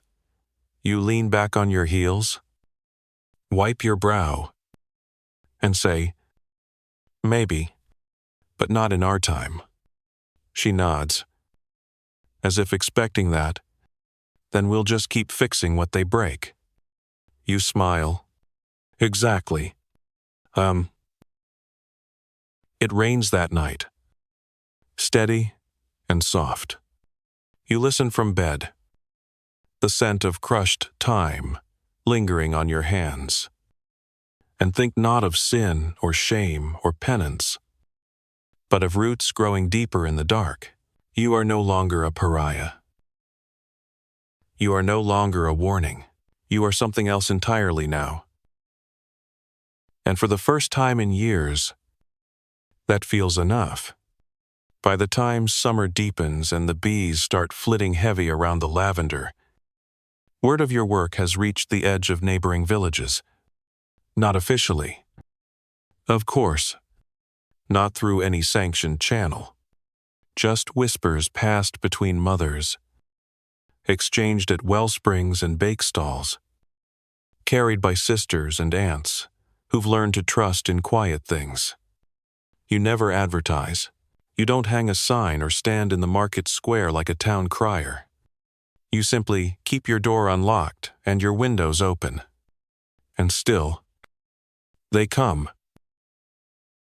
Some stay only long enough to receive a remedy. Some linger, asking after teas for sleep, infusions for wounds, powders for pain in places they won't name. A few sit at your table long enough to finish a whole loaf of bread before slipping coins or eggs or a spool of dyed thread across the table. You never count the cost. You just offer what you know, and let the forest do the rest. It's May, who starts calling it the green hazelnut, because it's painted, but because it smells of crushed herbs and always looks like something growing. She hangs bundles of mint in the window and lines the threshold with thyme. She weaves rings of dandelions that you pretend not to admire, even as you tuck them behind clay jars. Your mother smiles more these days. She doesn't speak of the past, but she doesn't flinch when your name is spoken aloud in town now. It's enough. A fragile peace. But peace, nonetheless. One morning, a girl arrives pale and panicked, her dress soaked from the hem up. She won't speak, won't sit, only clutches her middle with both arms and trembles at the sound of your voice. You bring her inside slowly, wrap her in blankets, press warm water into her hands. It takes hours, but eventually she whispers, "It wasn't my choice." You don't ask who. You've learned that knowing the name rarely changes the pain. You give her a tea for the shaking. Place her beside the fire. And when she finally sleeps, May asks, "Will she be all right?" You don't lie. "I don't know." But she's not alone. That girl stays 3 days. When she leaves, she hugs you tight. You feel her ribs through the fabric. You don't watch her walk away. Historians still argue whether midwives and herb women of the medieval period were defiant caretakers or dangerous rule breakers. Some chroniclers call them wise women. Others, cunning folk. The church scribes lean toward heretic. Of course. But the women they served, they called them necessary. You begin keeping a ledger knot with names. Just symptoms. Treatments. Whether it helped. You want to remember what works. What doesn't. What might save time or lives next time. May teases you for your neat script. You write like a monk. She says, "Well, I have more practice than they think." She grins and returns to sorting dried rose hips. The rhythm of your days feels fuller now, almost like healing is something you've earned. Still, not all visitors are kind. One afternoon, a man arrives with a child, in his arms burned, sobbing, the scent of pitch and wood smoke clinging to his cloak. "Fix him." The man growls. You beckon him inside. Spread ointment on the blistered skin. Wrap the boy's arms in clean linen. You do your best. When the child finally sleeps, the man hovers near the door. They say you know things. He says, his tone sharp. Things not in the book. You hold his gaze. I know how to ease suffering. That's all. He leaves without saying thank you. But 2 weeks later, a basket of apples appears on your step. There are still rumors. Of course, some say you learned from a witch. Others claim you paid a debt to the devil and now heal in exchange for souls. A few whisper that your teas cause girls to lose children, which is not entirely wrong, depending on how one chooses to define lose. But you don't try to stop the talk. You've seen what happens to women who defend themselves too loudly. Instead, you keep working. Quietly, carefully, thoroughly. One evening, May asks, If you ever wanted your life to be different, you sit on the stoop, watching dusk settle into the fields like breath. Different? How? She shrugs. Like married.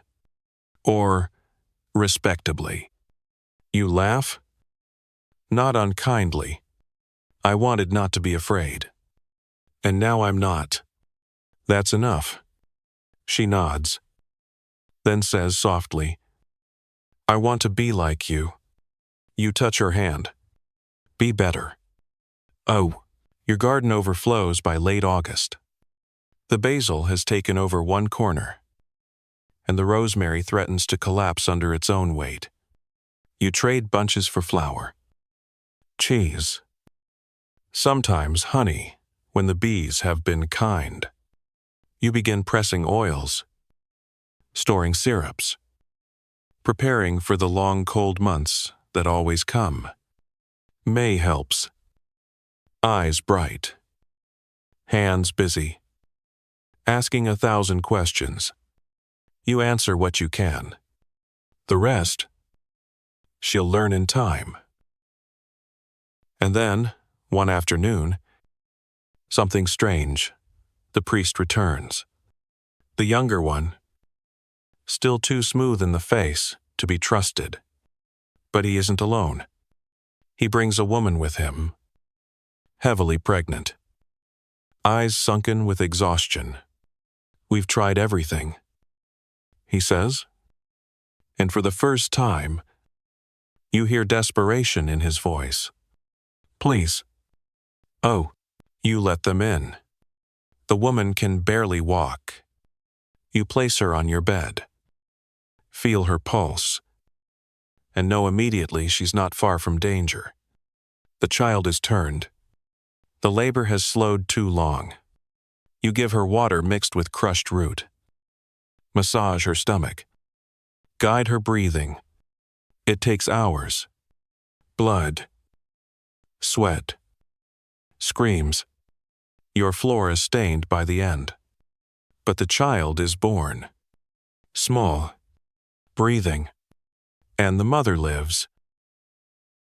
The priest weeps silently in the corner. You give him a rag to wipe his hands. He doesn't meet your eyes. Just bows once before leaving with the mother and child in his arms. That night, a small pouch of silver appears on your doorstep. You use it to buy more parchment, more ink, and a new kettle for winter. The village talks about you differently after that. Still not loudly, still not warmly, but there's less spitting, more nodding. One woman even calls you mistress in passing. You almost laugh. And then one evening, as the wind starts shifting toward autumn, you sit by the fire with May and your mother and think not of who you were, or what was taken, or what might have been. You think only of the quiet, of the rosemary hanging above the door, of the ledger growing heavier with each passing day, of the life you've made not from forgiveness or forgetfulness, but from sheer, stubborn presence. You're not a cautionary tale anymore. You're a beginning. Autumn arrives like a guest who doesn't knock suddenly. Unmistakably present. The wind changes first, turning sharp enough to sting your cheeks as you walk down the lane to the orchard. Leaves drop without ceremony, curling into brittle prayers along the path. And the birds that once sang through your window now vanish without farewell. You pull your cloak tighter and wrap your hands around a steaming mug of nettle tea. The morning frost whispers of what's coming. You know this rhythm well by now. The turning, the waiting, the storing of strength. May grows quiet during the colder weeks. She works with her hands more, speaks less. When you ask if she's all right, she just shrugs. I like the quiet, she says. But you know there's something more.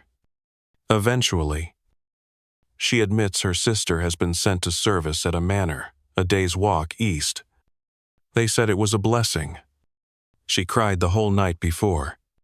You want to say something comforting, something sturdy, but all you offer is a loaf of warm bread to bring to her on your next trip. Sometimes bread speaks louder than promises. Requests continue. Even as the wind picks up and the sun starts vanishing early, women come. Some shuffle in with swollen ankles and deep sighs. Others arrive with whispered worries and bundles of cloth-hiding bellies, too small to speak of aloud. You never ask questions. You simply bring them in, offer broth, and let the silence stretch safely around them. Then, one afternoon, a girl from the distant hills arrives. Her name is Lene, and her face is marked with something deeper than fear resignation. Her wrists bear the faint bruises of rope. Her eyes dart to the shadows behind every curtain. She speaks so softly. You can barely hear her. He says it's his right. She murmurs, because I'm to be his wife. She is 15. You brew her a strong valerian tea and sit beside her until her hands stop shaking. May braids her hair that evening while you write in your ledger. Lane stays 6 nights. On the 7th, she disappears before dawn. You search the paths. Ask a farmer if he's seen her. Nothing. You don't know if she ran or if someone came for her. That night, you sit by the fire and say her name once and let the wind take it. Historians still argue whether medieval women had real agency or merely the illusion of it. Whether acts of resistance refusing marriage, tending herbs, helping one another in secret counted as power, or simply as the final threads of survival. But you've lived it. You've seen how a warm hearth, a cup of tea, or even a shared silence can change the shape of someone's day. And maybe that's not revolution, but it's something. The priest doesn't return, but you hear of him speaking more carefully now. He's stopped calling your work dangerous and begun referring to you as unconventional. It's a start. The village midwife, once silent around you, now nods when passing in the street. And when an older man falls ill and no one else can bring his fever down, his daughter comes to you with swollen eyes and stiff hands. I know what they say, she mutters, but I want my father to live. Oh, you make the medicine. You bring it yourself. The old man survives. Winter begins creeping in on slippered feet. You seal the windows with wax and fabric. Hang dried bundles across the rafters. May makes lists of what you'll need: more firewood, thicker blankets, stronger tinctures for coughs that always find their way into the lungs of children. Your mother knits as if possessed. You wake to the sound of her needles tapping in rhythm with the wind. One night, a young man knocks. He wears a black cap and has hands too clean to be local. I bring message, he says, from the Lady of Holtridge Manor. Your mouth goes dry. Holtridge is where Lene was sent. She asks if you might visit. There's a condition troubling one of her household. His eyes give away nothing. You agree, though part of you already suspects what you'll find. You ride the next morning on a borrowed mule. The path is muddy. The trees bare. Holtridge is gray stone and sharp corners. The kind of place where voices echo but never linger. You're greeted by a steward, who leads you not to the lady, but to a servant's room tucked beneath the stairs. There, Lene lies on a straw mattress. Eyes open, but vacant. Her stomach rises beneath the blanket. She refused to speak. The steward mutters, "But they think she'll break soon." Your pulse spikes. Not with fear, with fury. You kneel. Touch her wrist. Her skin is cool. Her breath uneven. You give her water. She flinches at every sound. The lady arrives an hour later. Regal. Fragrant. Utterly indifferent. If she dies, she says, "It will be a scandal." You nod. Not because you agree, but because any other reaction would cost you. Then she won't die. You say, and you make sure she doesn't. You stay 2 nights. Lene begins to eat, to cry. You press herbs into her palm before leaving. Bury this where no one walks.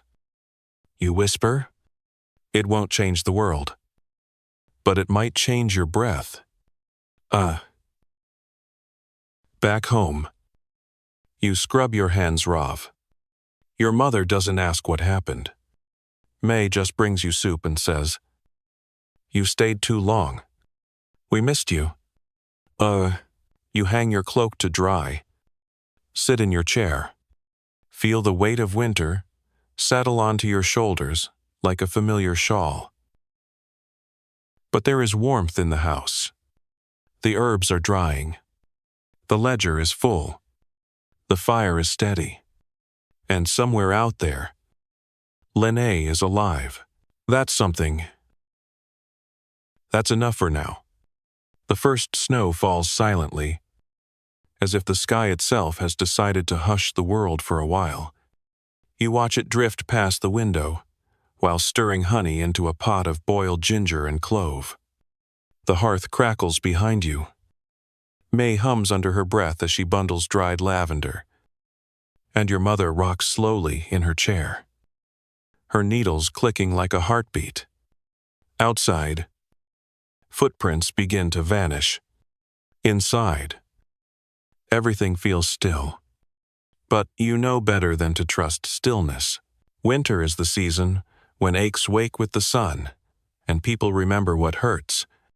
They come for teas, for salves, for warmth. Some don't even need medicine. They need to talk.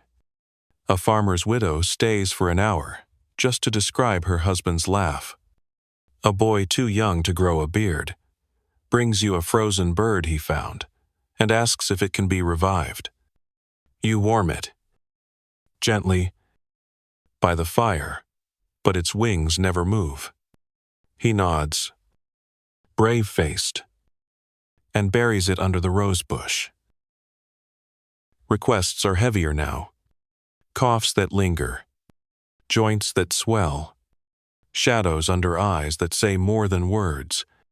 You make elderberry syrup by the gallon and steep licorice root for the little ones who can't sleep through the cold.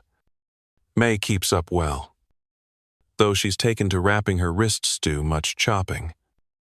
Too much grinding. You tell her to rest. She ignores you. "It helps me not think," she says. You don't ask what she's trying to forget. One night, a knock at the door startles you. It's late, long past the time when honest folk visit. You open it to find a man you've never seen, gaunt and breathless, his beard crusted with frost. "Please," he says. "My wife is she's losing too much." You're already pulling on your cloak before he finishes. May hands you the leather satchel without a word. The journey is short, but brutal. Wind howls through the trees like something ancient and angry. When you arrive, the woman is pale, shaking, surrounded by torn linens and blood-soaked straw. The baby is half delivered, stalled, the cord wrapped around her like a cruel joke. You kneel without hesitation. Issue firm commands. and work with hands steadier than you feel. She survives. Barely. The child does not. You sit with her afterward, brushing damp hair from her brow while her husband weeps quietly in the corner. When he reaches for your hand, you let him take it. You know what grief sounds like. You've lived its echo too many times to pretend you're immune. Historians still argue whether death in childbirth was viewed as martyrdom or misfortune in medieval society. Some chronicles paint it as noblia woman's ultimate sacrifice for her family and God. Others document it plainly, clinically, as another tally in the parish records, but none of them describe the sound a mother makes when she holds a child that doesn't breathe. When you return home, May has tea waiting. Your mother has kept the fire going. You sit without speaking and let the warmth press against your spine like an old friend. Sleep doesn't come easily, but when it does, your dreams are mercifully blank. Winter continues. Some nights, you wake to the howling of wolves. Other nights, to your own heartbeat. The house creaks like it's remembering things you haven't told it. You keep your journal close, writing entries in the dark. Snow fell quietly. One line reads, "So did she." The steward's wife dies in mid-January. Not dramatically, just a sudden cough that turned into silence. Arlen comes to tell you himself. He stands on your threshold, awkward and hollow-eyed, hands stuffed into the sleeves of his coat. "I thought you'd want to know," he says. You thank him and do not invite him in. "He hesitates. She was wrong about you." You nod, but she wasn't the only one. He bows his head. "I'm sorry." You close the door gently. That night, you write. Forgiveness tastes like ash when it's too late. My begins dreaming vividly. She wakes in fits, mumbling names you don't recognize, asking questions she doesn't remember in the morning. You start giving her a spoonful of poppy syrup on bad nights. She tries to refuse. You insist. Her eyes soften. "You're more mother to me than my own." You don't answer. You just place a hand over hers and squeeze. One afternoon, a group of boys toss stones at your door. You hear the thud of each one against the wood, the laughter that follows. When you rush outside, they scatter. You find a small dead bird nailed to your fence, its wings splayed open. May stands beside you, furious. "Should we tell someone?" she asks. You shake your head. They already know. That's the point. And you bury the bird under the rosemary bush. Your mother sharpens the kitchen knife that night. No one says anything about it. The days grow shorter still. Food gets plainer. Your stockpiles shrink. Some nights, you go to bed a little hungry, but you never say so aloud. One day, May brings home an old cat from the woodshed. "She followed me," she says. The cat is blind in one eye and has half a tail. You name her Turnip. She sleeps on the windowsill like she owns the place. The air feels warmer with her around. A woman you helped once sends a gift. 3 skeins of dyed wool and a letter that reads, "You saved my sister? This is poor thanks, but it's what I can give." You make mittens for May. Your mother makes a new scarf for you. For the first time in years, you all match. There's a strange kind of peace in this season. Not comfort, not joy, but something like endurance turned into ritual. You rise, You work. You eat what you can. You sleep. And each day that passes, each life that crosses your threshold, reminds you that you're still here, not as a warning, not as a lesson, as proof. Proof that ruin doesn't have to be the end. It's just after Candlemas, when the thaw begins not loud or sudden, just a softness to the ground that wasn't there the day before. The snow still clings to the rooftops, and the wind still cuts through your shawl if you stand too long outside. But the icicles begin to shrink. The goats make a racket in the distance, eager for longer grazing.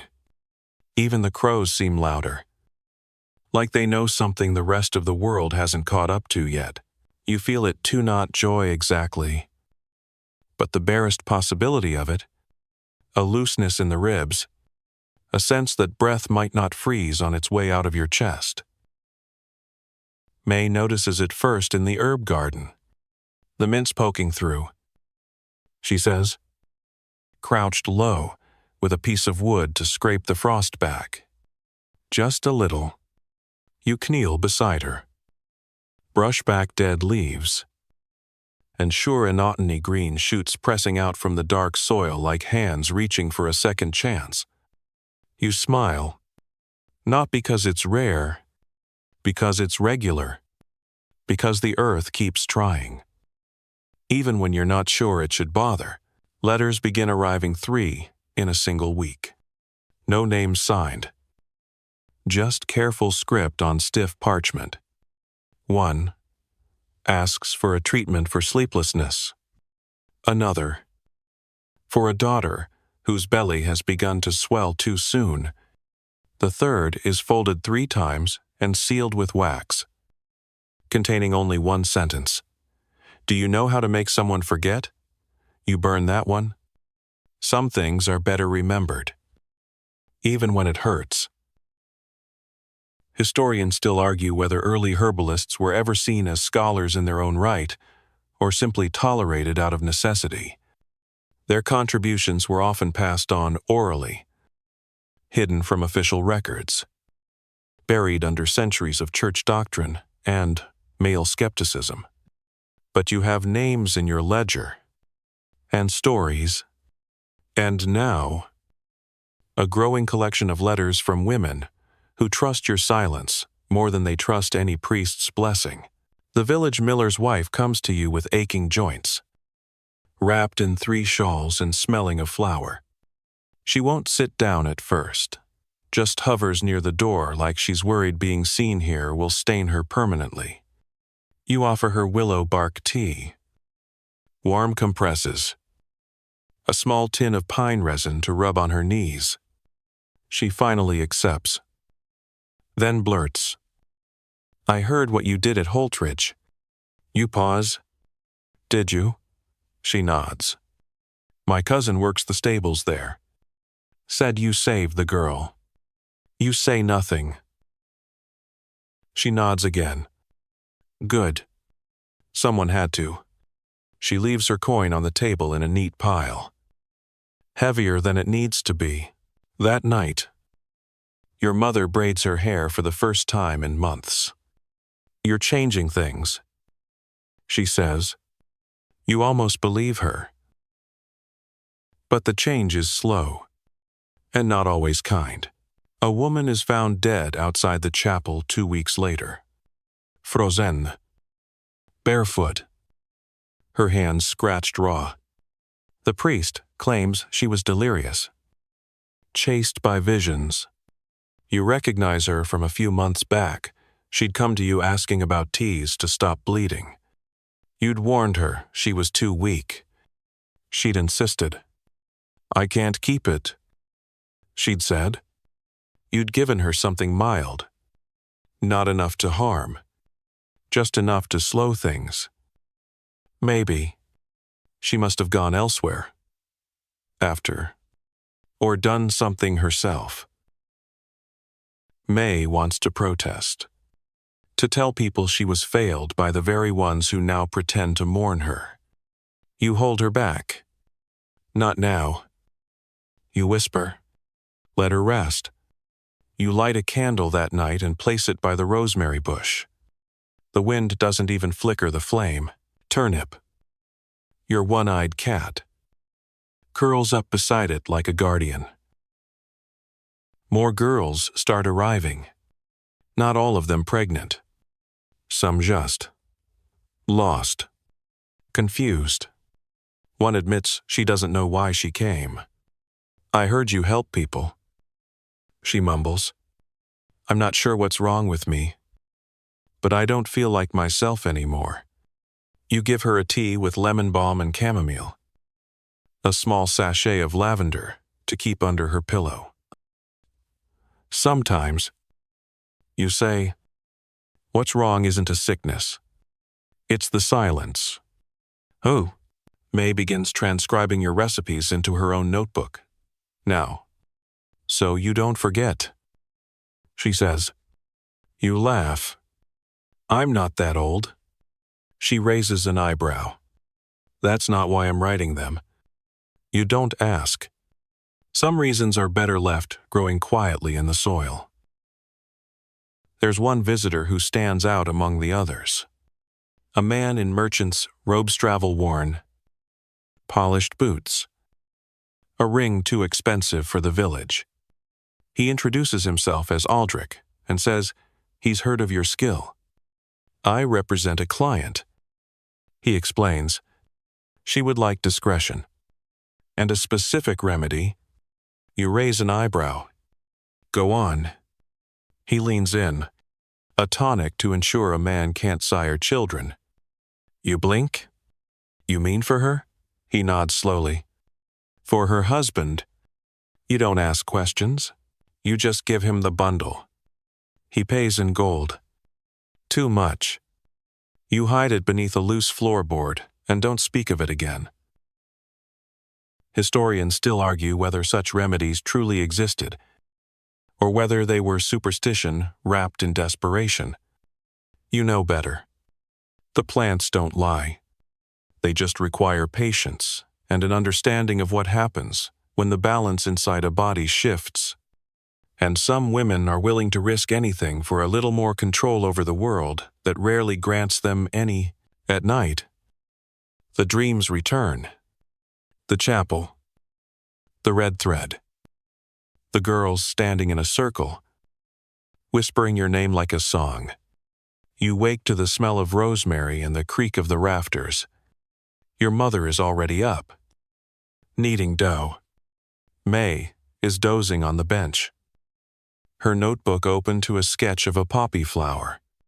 Turnip stretches in the sunbeam, one eye glinting like a coin. You exhale slowly. There is no triumph in this life. Only breath, only bread. Only girls who whisper instead of scream. And a home that opens its door anyway. The days stretch longer now, inching forward, like frost melting from an iron hinge. Sunlight warms the garden beds, just enough to coax the thyme and sorrel into boldness. The soil loosens. The hens lay more. You watch a bee land on your windowsill clumsy. Persistent. Alive. Turnip. Never the hunter. Lets it be. You sip your tea and marvel at how soft the air has become. Not safe. Never that. But forgiving in a way winter never is. You and May begin turning the beds over. Digging fingers into the earth until your nails are stained and your backs complain. She laughs more easily now. Hums while she works. One morning, she says, I dreamt I had my own house. A red door. An herb garden out front. People came to me just like they do to you. You smile at her? Then that's what you'll have. She nods, and doesn't even ask how. You both know there's no clear road to such a future. Only daily steps. One muddy boot print at a time. A letter arrives, sealed in green wax this time, with a name, Lady Thessa of Carawell. She requests your assistance with an issue of delicate timing. You consider ignoring it, but your mother reads it over your shoulder and mutters, "Take May." So you do. Carawell is a long ride east, through foggy hollows and bramble-thick woods. The manor emerges like something out of a child's story. White stone, wide gardens, towers tipped in gray slate. But the eyes, watching from every window, remind you that even in castles, women are often prisoners. Lady Thessa greets you in a warm room, filled with tapestries of mythical beasts.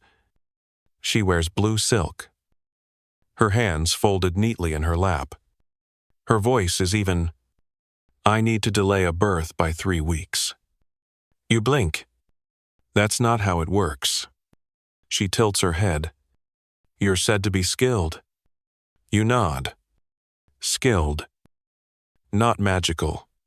She stands and crosses to the fire. If this child arrives before the old baron's will is signed, my daughter loses everything. Her Titel, her dowry, her name. The girl in question appears from the shadows then. 16. Trembling. Silent.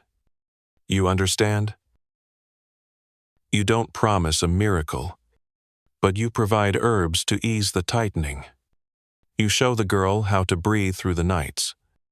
You speak softly, and May sleeps beside her, so she doesn't have to feel alone. Historians still argue whether noble women had more power over their fates than peasants. On parchment, inheritance laws, betrothal contracts, alliances spun from silk and blood. But in practice, they were often bartered like fruit, stitched into lineages, pinned beneath expectations, as binding as any iron shackle. The girl at Carawell is no different. She holds your hand when you leave. Her fingers are cold. "Thank you," she whispers, like it's the first truth she's spoken in weeks. On the way home, May is quiet. "Did we help her?" she asks finally. You reply, "We gave her a breath of space. Sometimes. That's enough." Ho! The village welcomes your return with another birth twins. This time, born to a baker's wife who never expected to and blank bike. You guide her through it. Sweat pouring from your temples. Sleeves soaked. A hands sure. 2 cries pierce the air. And for once, no onesies. They name the girl after you. You pretend not to cry when they tell you. More letters, come. One requesting help for a son with fits. Another from a woman who suspects she's been cursed by a rival midwife. You respond where you can. Visit when you must. And decline when something in your gut warns you to. You've learned that not all trouble comes from ignorance. Some is drawn to light like moths to a flame. One afternoon, you're called to the chapel not for healing, but for a meeting. Father Edric has returned. Old and stooped, but still sharp-eyed. He doesn't greet you with warmth, but neither does he spit. Progress. They say your work saves lives, he says, folding his hands. Some also say it endangers souls. You shrug. They usually say both in the same breath. He nods. It's harder to condemn a woman when she's more useful than dangerous. You offer a dry smile. Useful has its risks too. He pauses. I won't stop you. But be cautious. Men with power dislike women who don't ask for it. You leave the chapel, and walk home with the sun at your back. The village feels different now, more open, more curious. A young boy waves to you. An old woman leaves you fresh cheese in a cloth bundle. You begin to sense what it might feel like not to be feared, but remembered kindly. May makes more plans. "What if we dug a second garden?" she says one morning. "Behind the shed. Just for roots and bulbs." You nod. She sketches designs. Your mother offers the old spade. Turnip supervises from the windowsill. The world moves in small, sturdy circles, and then one night, you hear footsteps outside. Not hurried, not hostile, just deliberate. A woman stands at your door. Her cloak soaked through. She doesn't give her name, only says, "They told me you don't judge." You step aside. She enters. Her breath smells of copper and fear. You lead her to the hearth. Wrap her in blankets. Press warm nettle tea into her hands. She sits there a long time without speaking. Finally, she whispers, "I didn't want to be touched, but he did anyway. Now I'm not sure what's left of me." You kneel beside her. "Everything." You say, "Everything is still left of you." She cries then, not loud, but steady, like rain on a roof. May watches from the doorway. Her expresión unreadable. You offer the woman a place to sleep, a salve for her bruises, a list of herbs to ease what aches. In the morning, she leaves with a pack of supplies and a borrowed scarf. You doubt she'll ever return, but you know she'll carry your name in her mouth like a secret prayer. That night, May sits at your feet. "Why do they come to us?" she asks. Not accusatory, just curious. You stroke her hair. "Because we don't look away." She nods. "It's hard. Though." You sigh. "It's supposed to be." Oh, you go to bed with your window open. The scent of early lavender curling through the air. The sky is clear. The stars wide-eyed. Turnip purrs at the foot of the bed. And for once, your dreams don't return to the chapel, or the thread, or the fear. They drift toward green things. And girls with red doors. Rain returns in bursts. Not the soft drizzle of spring, but heavy sheets that drum against the shutters like a warning. The paths turn to mud again, sucking at boots and turning carts into traps. The rivers rise. Buckets fill overnight. You and May rush to cover the herb beds with cloth and lattice, pinning everything down with stones and frantic hope. The rosemary survives. The chamomile doesn't. You press the soggy petals between pages of May's notebook. Anyway, some beauty deserves remembering even when it fails. Inside, the house smells of damp wood and salt from the salted meat hanging near the hearth. Your mother coughs more these days. Nothing sharp or panicked. Just the slow rasp of someone who's weathered more winters than anyone was meant to. You give her warm milk with cloves and rub her back with mint oil. She grumbles at the attention, but doesn't refuse it. You learn that even the strongest need care, whether they ask or not. May starts talking in her sleep again. Names mostly. Not ones you recognize, maybe ancestors. Maybe ghosts. Maybe bits of memory floating to the surface, like leaves in a teacup. One night she murmurs, "I didn't want to go with him." You sit awake until the sun rises. Your hand on her shoulder, keeping her anchored to this time, this place, this body. Visitors taper off slightly. Rain tends to deter all but the most desperate, but those who do come often arrive soaked and breathless. One brings a child with a broken arm. Another, a wife swollen with infection from a bad tooth. You clean. You soothe. You stitch. You work through nights and nap during afternoons.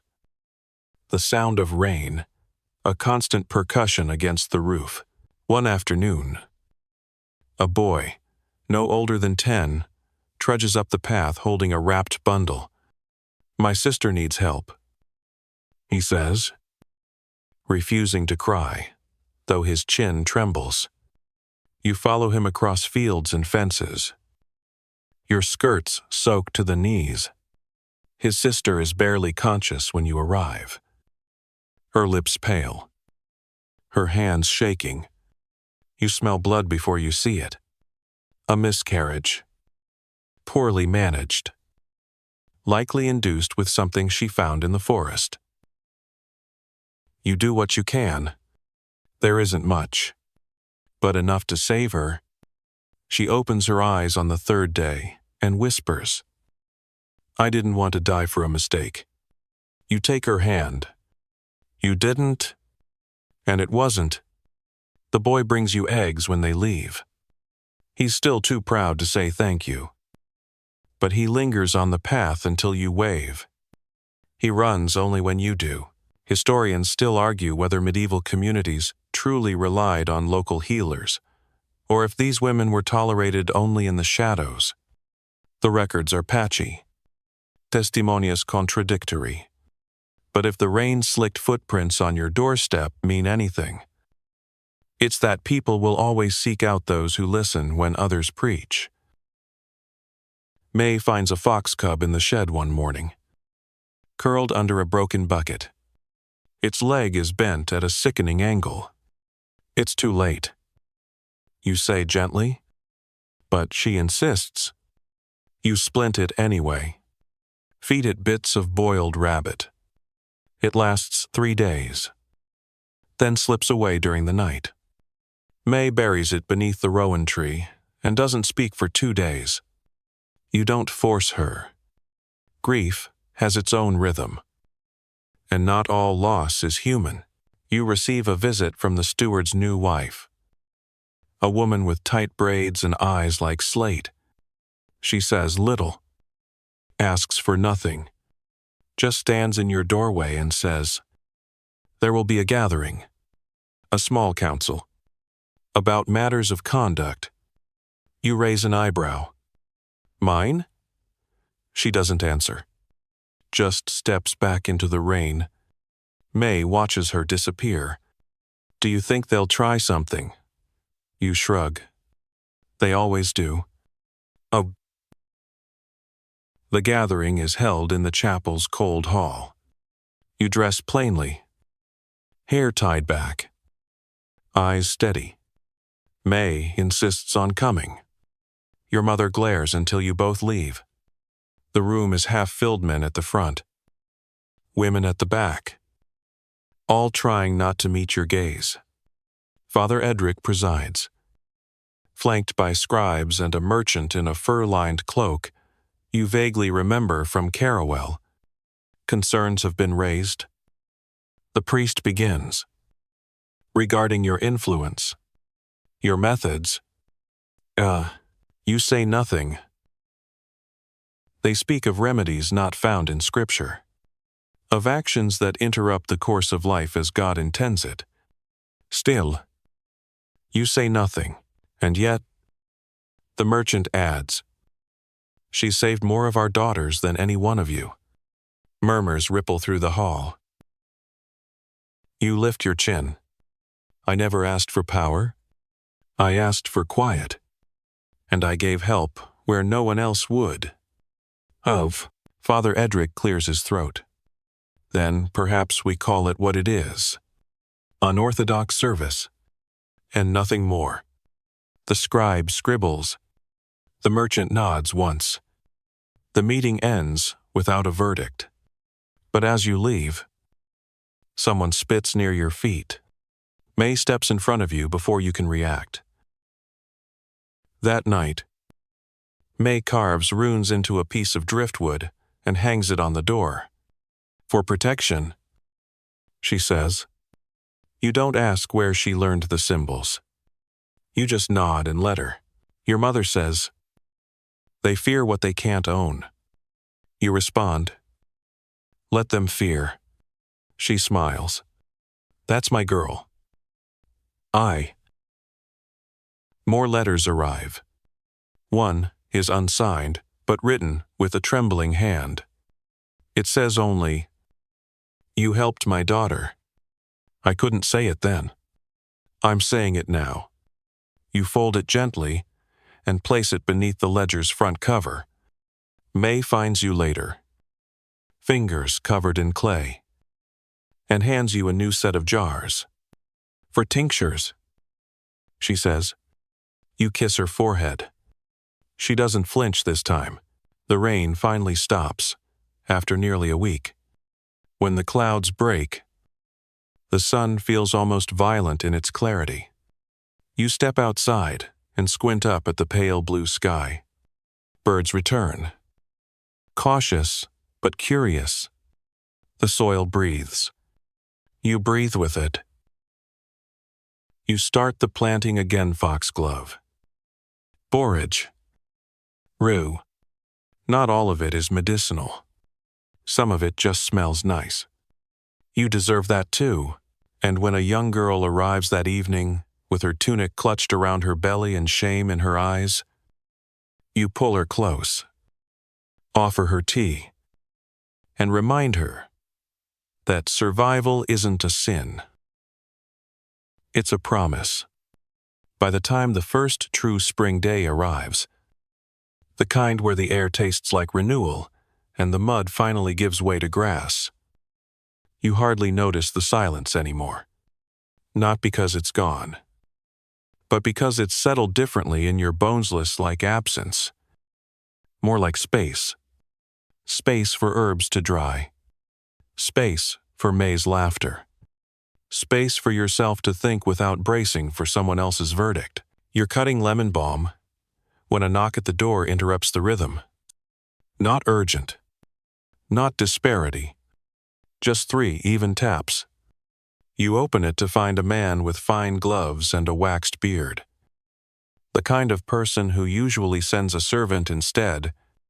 I'm looking for someone, he says. A girl. She left our household some months ago.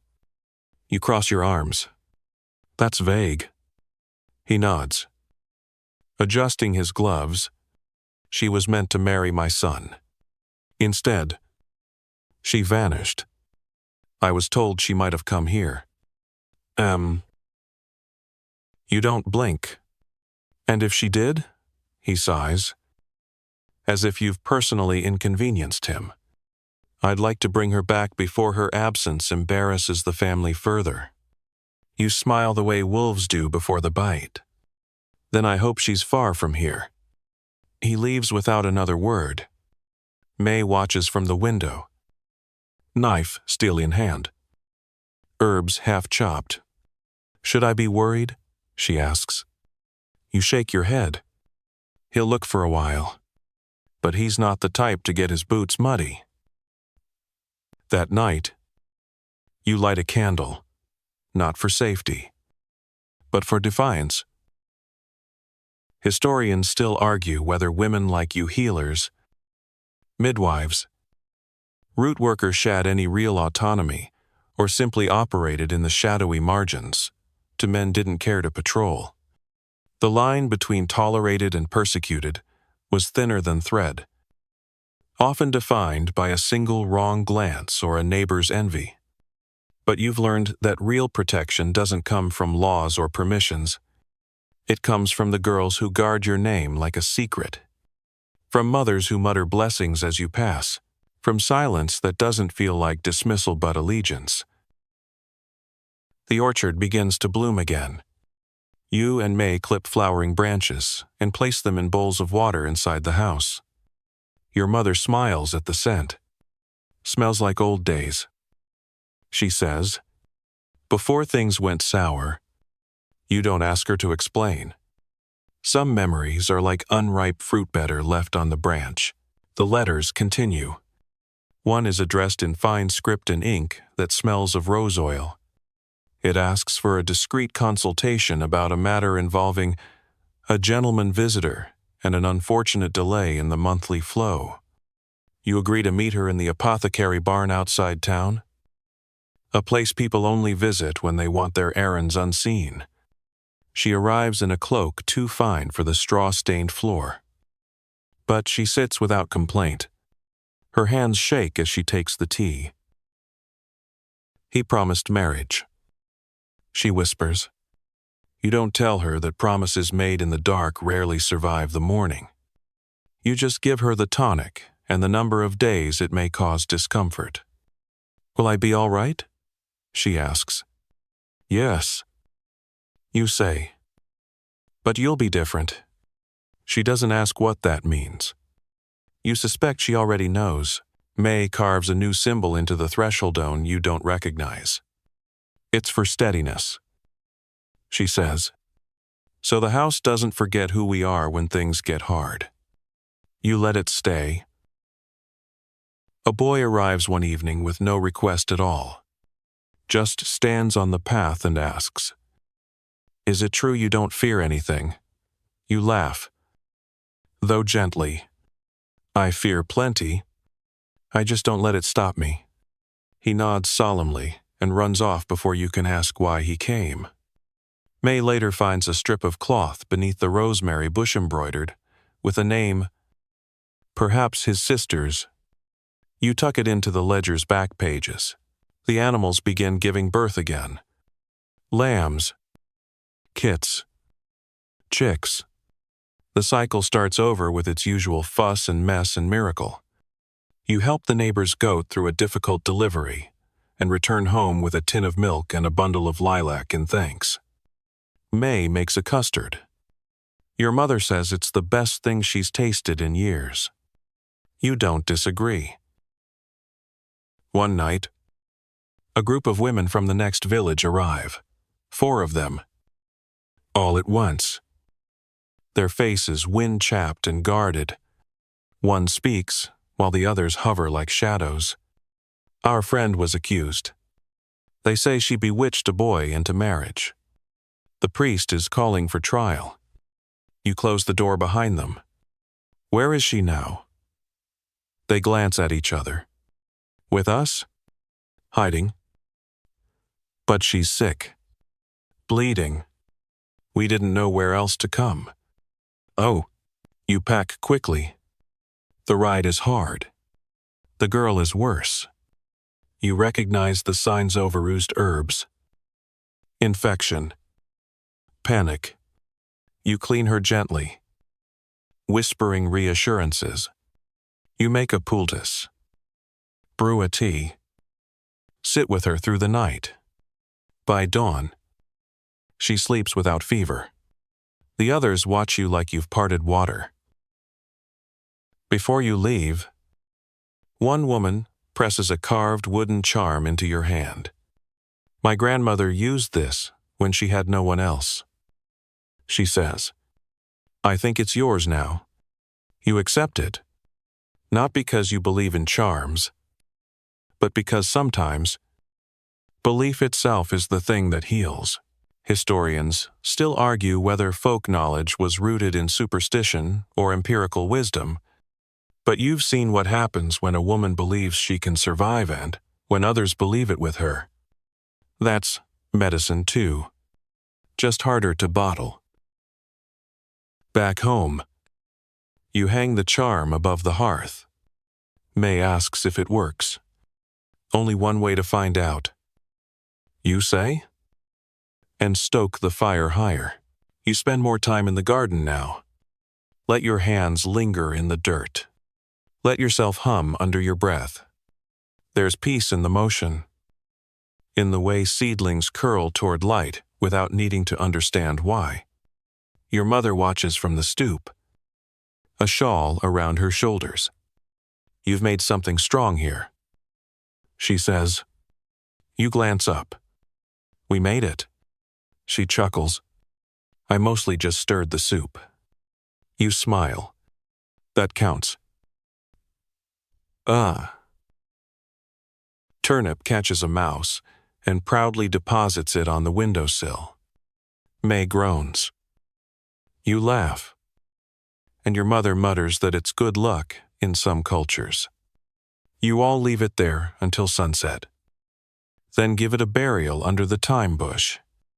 May it haunt only the undeserving. May says solemnly, you go to sleep that night, with windows open and dreams soft. No chapels, no thread, just hands in the earth. A red door, and the sound of 3 women laughing over tea. And for once, the silence that follows feels exactly like peace. The market square blooms with color now bolts of cloth fluttering like captured sky, baskets brimming with early pears, and fishmongers yelling louder than necessary. You walk among them with May, cloaks billowing, lists in hand, pretending not to notice the curious glances that still cling to your heels. Some people nod. Some whisper. One woman presses a coin into your hand without making eye contact. For the fever, she says. Before disappearing into the crowd, May pockets the coin. We should get more cloves.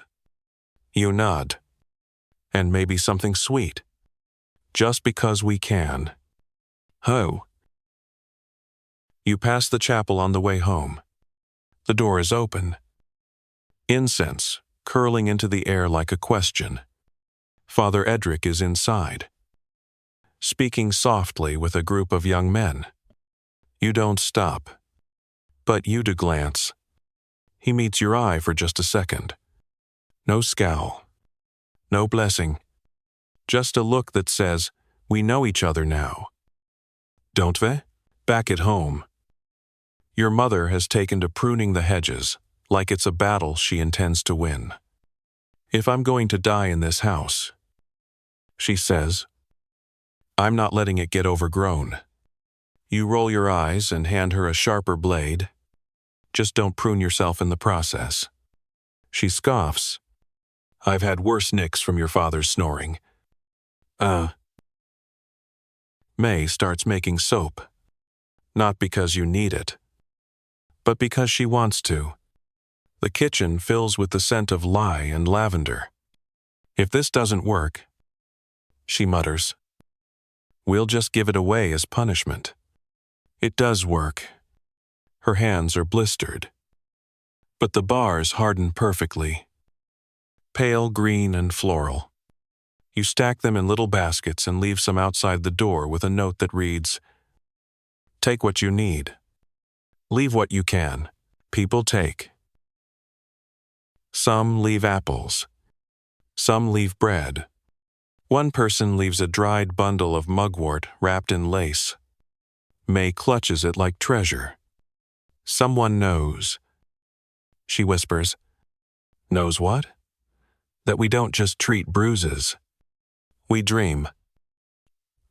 Historians still argue whether dream work in medieval herbalism had real therapeutic purpose or was simply poetic nonsense. You've never claimed to interpret visions. But you do believe in patterns. In the stories your body tries to tell you while you sleep. In the fact that certain herbs can soften the edge between waking and whatever comes next. You hang mugwort over the door. The next night, you dream of girls in red cloaks weaving thread between their fingers. One of them is May. The others have faces you almost recognize. You wake before they finish the braid. The stranger arrives just after dawn. Mud on her hem. A travel pack slung over one shoulder. And a small iron ring around her neck. You don't know me? She says. But I heard you helped someone I loved. You nod. Then we're not strangers anymore. She stays 3 days. Helps repair the fence. Teaches May a new stitch for her embroidery. leaves without asking for anything.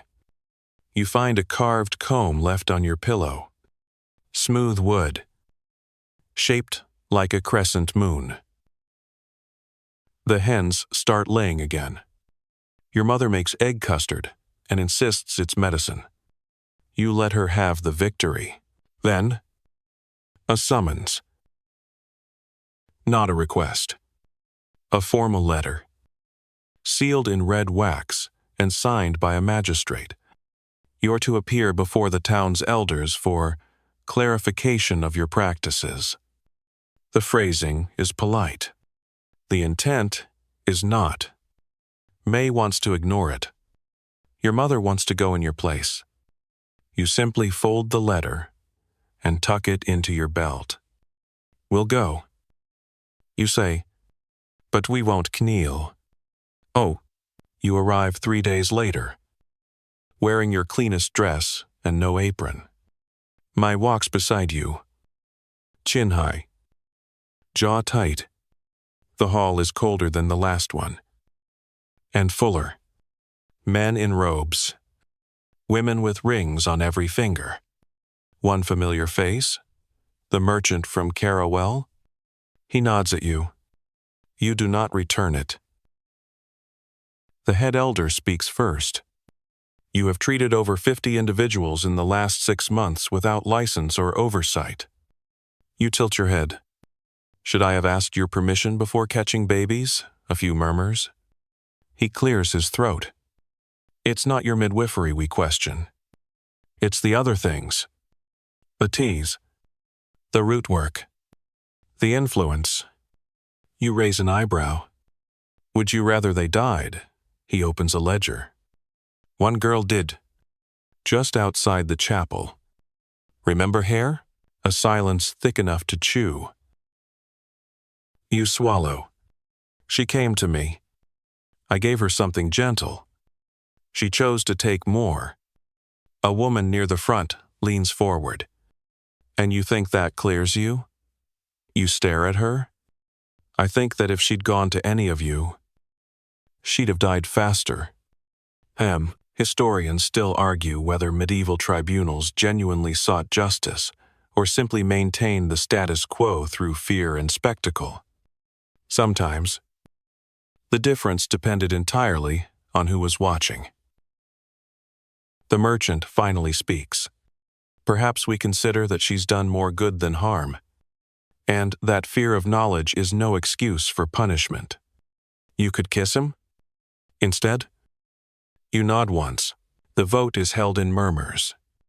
In the end, they don't exonerate you, but they don't condemn you either. You're allowed to continue unofficially, quietly, so long as you don't make a show of it. Ever. On the way home, May spits into the ditch. Don't make a show of it. She mimics. They'd prefer we save lives in silence. You sigh. They're afraid that if we speak, others will listen. She smiles. So let's speak louder. Back at home. The baskets on the doorstep are fuller than ever. Soap. Bread. Eggs. Dried flowers. Even a few silver buttons. One note says, "Thank you for giving her back to me." You sit by the fire that night. The crescent comb in your lap. Turnip curled on your feet. May sketches the girls from your dream. You recognize one of them this time. A girl who came to you in autumn and left with a clean tunic and a second chance. Your mother hums as she knits. The house smells like lavender and salt and survival. And for the first time in months, you allow yourself to believe, not just that spring is here, but that you'll be here when it comes again. The world greens around you. Quietly at first. Then all at once, blossoms burst open like gossip at Market Stalspink. White, reckless and bees hum drunk through the air. You hang linens outside to dry and they come back sun-warmed and sweet. Even the creaky steps at the back door seem to sigh softer now. May says it smells like honey and wet bark. Your mother just calls it not freezing anymore. But she's started whistling again when she stirs the morning pot. And that's when the letter comes. No wax seal this time. No fancy ink. Just 3 lines. Scribbled fast. Almost smudged. They've taken her. By order of the bishop's guard. Trial. Set before midsummer. Witchcraft. Midwifery. Fornication. Please help. You read it twice before saying a word. Then you fold it once, slide it under the breadboard, and look at May. We're going. The girl's name is Len. You remember her? Straw-colored hair. A birthmark on her left cheek. Scared to speak above a whisper. She came to you last autumn. Hunched and swollen. Convinced she'd been cursed. In truth, she was just pregnant too, early to show, but already unraveling with fear. You gave her a tincture, a blanket, and a place to sleep one night, when frost crept under the door. Then she left, promising to be smarter next time. You never saw her again? Until now. The ride to Penmore is long and damp. The kind of journey that seeps into your knees. May sits stiff in the saddle. Her jaw clenched. They always wait until spring to hang women. She mutters. Easier to dig the graves. You don't disagree. Penmore is all stone and judgment. The jail smells like old onions and shame. You're only allowed 5 minutes. They open the cell door, and there she is, Lena barefoot. Bruised. And very, very afraid. She doesn't cry. She just says, I didn't do anything. You sit beside her on the straw. You don't have to. You're a woman. That's enough. She laughs once. Bitter and soft. They found the salves I made. The herbs. Said I was poisoning the village. You ask if she wants to fight? Her eyes lock with yours. I want to live. Historians still argue whether medieval witch trials were rooted more in religion, politics, or simply misogyny. In reality, it was usually all 3, braided tightly and looped around the neck like a noose. Witchcraft was rarely about magic. It was about disobedience. And Len had disobeyed the unspoken rule: suffer quietly, or suffer publicly. You find an innkeeper willing to talk Len's neighbor. As it turns out, she kept to herself. He says, but she had a way with rashes and fevers. Helped my youngest through the flux. You ask if he'll testify. He goes pale. I've got 5 mouths to feed. I can't risk it. You nod. You understand. But it still tastes bitter. May spends the next 2 nights copying old pages from your mother's herb ledger, so they see it's not magic. Just practice. She sketches roots. Anotatis doses. Includes references to sanctioned medical texts, when she can find them. You bake oatcakes and wrap them in cloth for the girl's breakfast. It feels foolish and necessary all at once. The trial takes place in the churchyard. The bishop doesn't attend, but his deputy does a gaunt man with fingers like parchment and eyes that never blink. You stand accused. He drones. Of unnatural practices. Child murder. And consorting with infernal forces. You bite your tongue until it bleeds. Len stands on a box. too small for the gallows platform, but just tall enough for humiliation. She says nothing. You're called to speak next. You step forward.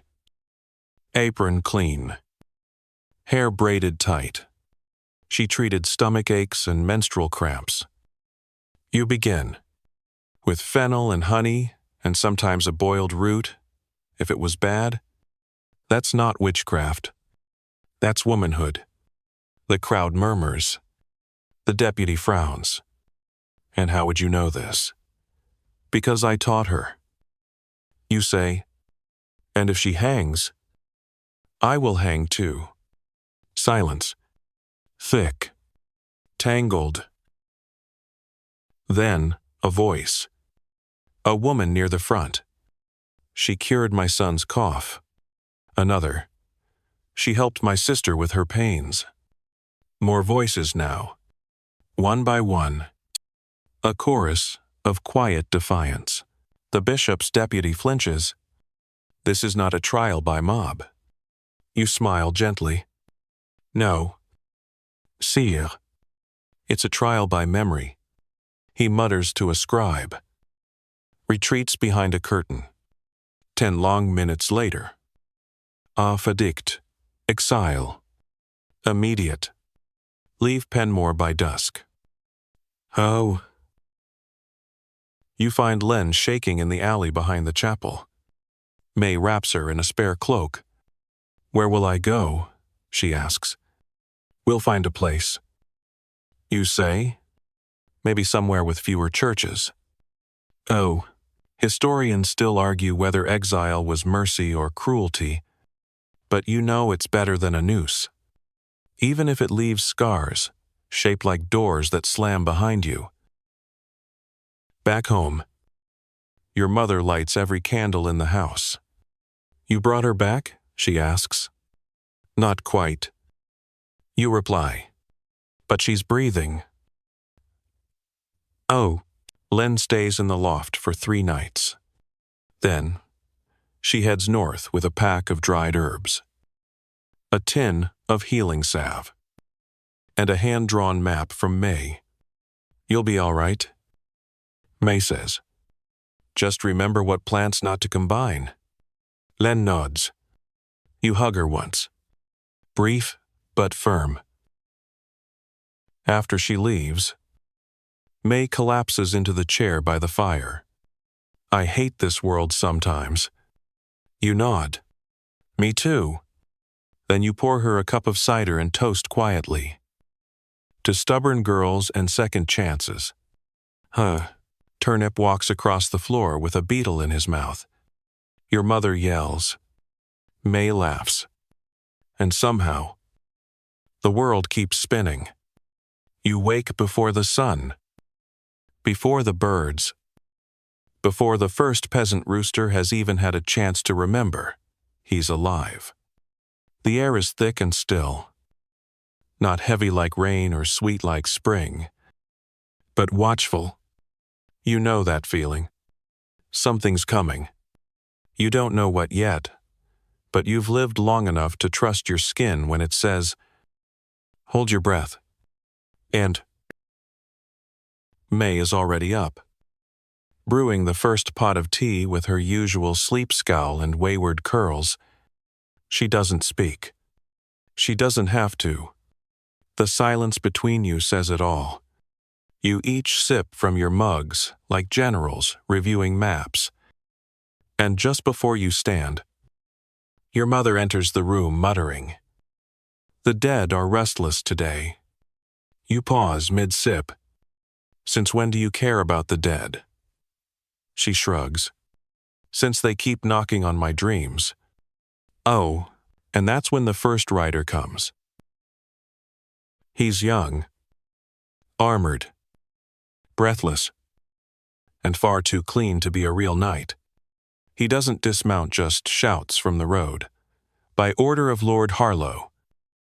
All healers, midwives, and unlicensed apothecaries are to register in the village square before sundown. Then he wheels around and disappears back into the woods. leaving only hoofprints and a dust cloud like punctuation. May curses under her breath. Your mother says, "So it begins again." You nod. Because it always begins again. Historians still argue whether lords issued these edicts for control, taxation, or as part of larger church-backed purges. But to the women living through it, the motive didn't matter. What mattered was the knock on the door, the parchment nailed to a post, the way your neighbors suddenly couldn't remember your name when asked. By noon, half the village is in an uproar. Some plan to sign, figuring compliance buys safety. Others whisper of fleeing to the forest, like old rebels and hedge witches of lore. You listen, you watch, you gather what you need, and put on your cleanest cloak. You don't intend to register, but you do intend to attend. The square is packed by late afternoon. A long table has been set up under the elder tree, manned by 2 clerks with ink-stained sleeves and not enough sleep. Behind them, a new steward younger than the last, with polished boots and the expression of someone who's never been contradicted in his life. You recognize the type. He clears his throat. All practitioners of healing arts must register by full dark. Those who fail to comply will be subject to fine, imprisonment, or further judgment. Someone asks. By who? He doesn't answer. You don't step forward. You linger at the edge, watching. Some give their names. Others make up new ones. One poor girl signs Leaf and bursts into tears. You find May near the stalls, arms crossed. What do you think? She asks. You say, I think we wait.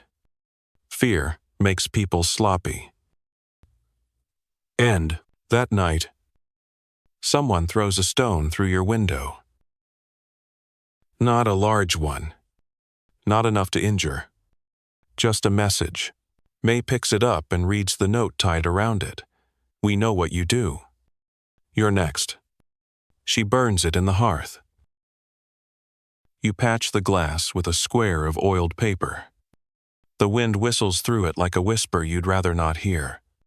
Turnip curls tighter around himself than usual. And in the dark, you remember the stories your mother used to tell not, the ones about princesses or brave knights, but about the midwife from the marshes who could grow her own fingernails into needles, or the healer in the red woods who never aged and only appeared to women in trouble. Did you make those up? You once asked. She shook her head. Some truths are safer told as lies. Oh. The next morning, you don't wait for them to come again. You go to the chapel. It smells of mold and resentment.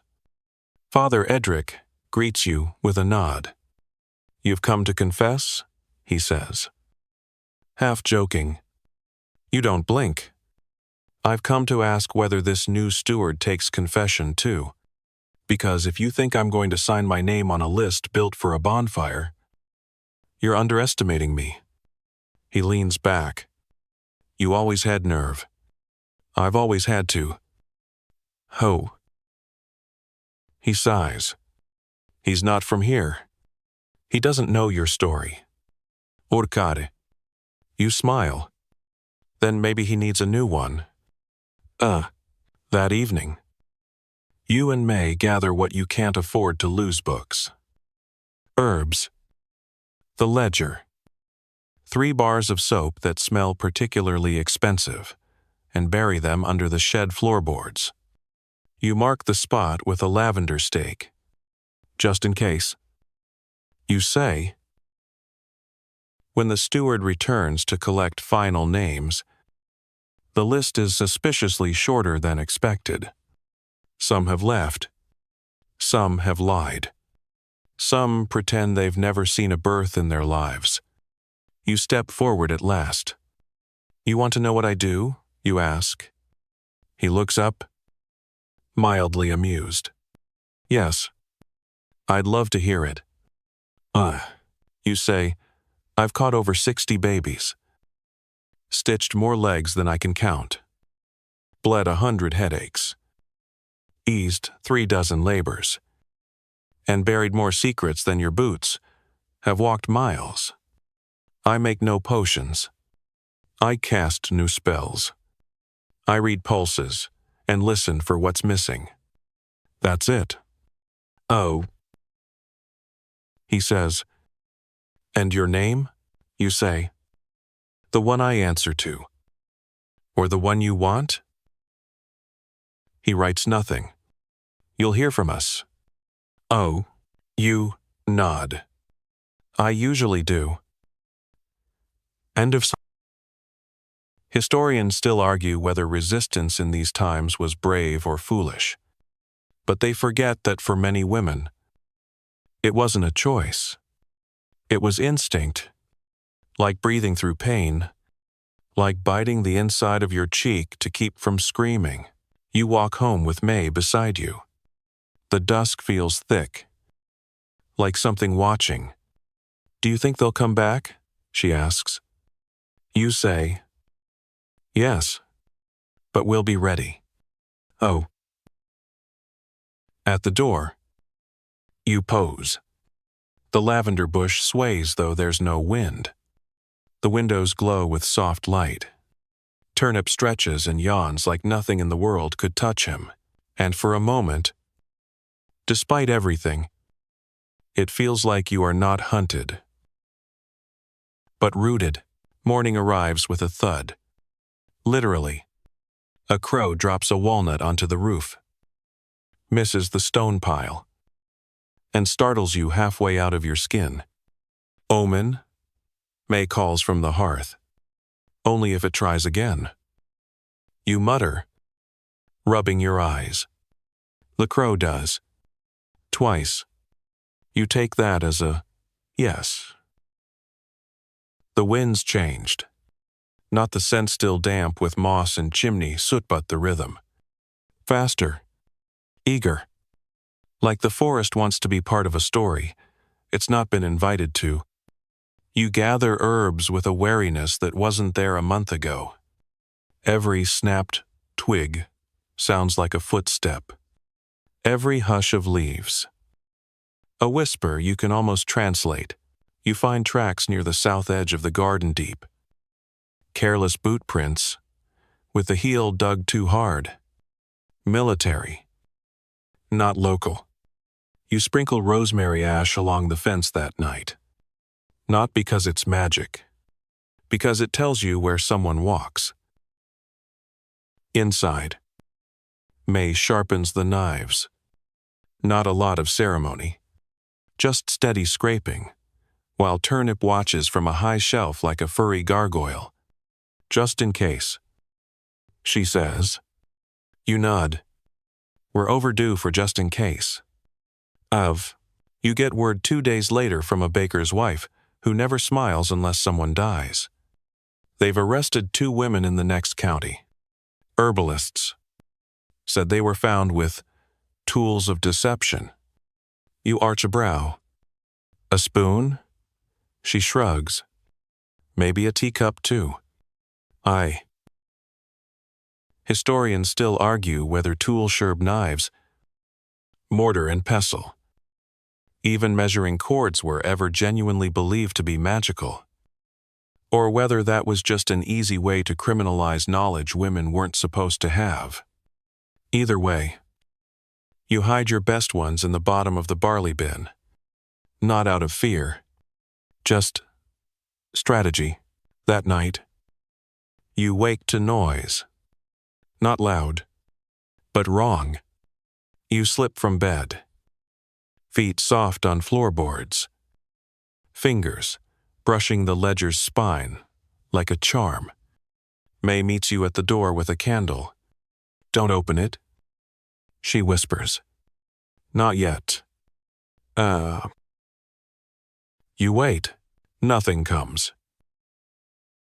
But the next morning, a mark has been carved into the fence post 3 straight lines, with a slash through the center. May frowns. That's a counting mark. Of what? People.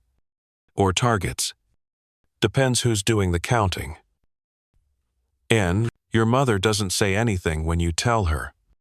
She just pulls her shawl tighter and begins baking like she's stocking for siege. If we're going to be watched, she says, they can at least smell bread while they do it. The village is quieter now. Not still. Just subdued. The way a room quiets when someone unfamiliar walks in. You pass fewer people on your way to the well. Some nod. Some don't. One man, who once thanked you for curing his son's cough, spits at your feet. May wipes it up with her boot. His cough's going to come back, she mutters. A letter arrives with no sender. Just a pressed flower folded between pages. It reads, "They've listed your name in Carawell. Said you consort with spirits. Said you stop the will of God." You don't respond. But you add wormwood to the bundles you give out that week. It sharpens the mind. And bitter things remind people they're alive. Your sleep begins to shift. Dreams of water, of fire, of girls standing in rows with mouths sewn shut. You wake sweating, heart rattling, even with May snoring nearby, and Turnip using your feet as a bed. The air never quite cools anymore, like even the wind is waiting. And then, one morning, Lena returns. Not at your door? Not in daylight. You find her in the garden, just after dawn, kneeling in the thyme, tears streaking the dirt on her face. They followed me, she whispers. I didn't know I was followed. You help her inside without questions. May locks the door. Your mother makes tea. Over the next hour. Lena explains chaff between sobs. Half in whispers. Someone from her old village tracked her. Reported her name in Carawell. She ran, thinking she had days. She had hours. I heard them behind me, she says. But I didn't know if they were real. You believe her. Paranoia is often earned. May helps disguise her hair, gives her new clothes, wraps her hands in linen. You're not the first, she says gently. You won't be the last. Lena flinches. I don't want to bring this to you. Too late, you say, smiling. We've already named the bread after you. That night, the house breathes with tension. Every creak is a potential ending. But you sleep anyway, because fear's no excuse for collapse. Historians still argue whether fugitives were harbored willingly by healers, or simply appeared and disappeared too fast to stop. You don't care what they argue. You know what you did, and you'd do it again. 2 nights later, May finds a note on the stoop. Charcoal on parchment. Smudged but legible. You have 1 week. That's all it says. Not who. Not why. Not what happens after. May lights the fireplace too early that day and stokes it too often. If they think they'll scare us, she begins, you place a hand on hers. Let them try. The next morning, you send Lenny to a friend of your mother's 11s.com. 3 counties east, with a satchel of salves and a note hidden inside a hollowed-out spoon. If she asks for Fireberry, you say, she's safe? Len hugs May tight. Then you. I never wanted this. She says. None of us did. You reply. But now we get to decide what we do with it. After she leaves, you plant marigolds in her footprints. May says, they'll never bloom. You say, maybe not, but they'll know someone tried. Oh, that night, you stay up until dawn copying every page of your ledger. Every symbol. Every whispered remedy. You don't stop to eat, or rest, or think. You just write. Because 1 week is 7 days, and 7 days is long enough to make a plan. The week begins like a held breath. Nothing happens. No writers. No visitors. Not even gossip. The village stretches around you like a stage set before the actors arrive. Every creak in the floorboards feels like a footstep that didn't come. Every shadow past the hedge feels just a hair too thick. Even Turnip prowls the edges of the room, with his back arched like a violin bow drawn taut. You try not to count the days. But you do. May does too quietly, tallying them with chalk marks under the table. Just beside the secret latch to the hidden cache, on the second day, the air tastes wrong. The kind of wrong you can't see, can't smell, can't measure, but you feel it in the way the tea refuses to steep properly and the dough won't rise. Your mother spills an entire jar of dried rose hips and doesn't even curse, just stares at the pieces on the floor and says, "The storm's not coming. It's already here. It just hasn't looked us in the eye yet." Huh. You open the door that afternoon to find a bundle on the step, tied in twine, dusted with ash. Inside, a dead toad, a scrap of red cloth, and a carved stick in the shape of a woman with no face. Is that a charm or a threat? May asks. You tilt your head. Depends who left it. You burn it without ceremony. Let the smoke carry whatever it wants away. Historians still argue whether accusations of witchcraft rose from genuine belief or social convenienceian. Easy way to explain misfortune: punish outsiders.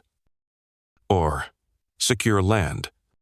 But history never really accounts for how it felt to live with your name resting on a knife's edge every time someone's child got a fever. On the third night, a boy arrives. He's no more than 13. Shaking, eyes wild. He doesn't speak, just presses a folded note into your hand and runs off into the darkness. May chases after him, but returns alone. Fast little forest rabbit, she mutters. You unfold the note. 3 riders. Before dawn, save what you can. You don't sleep that night.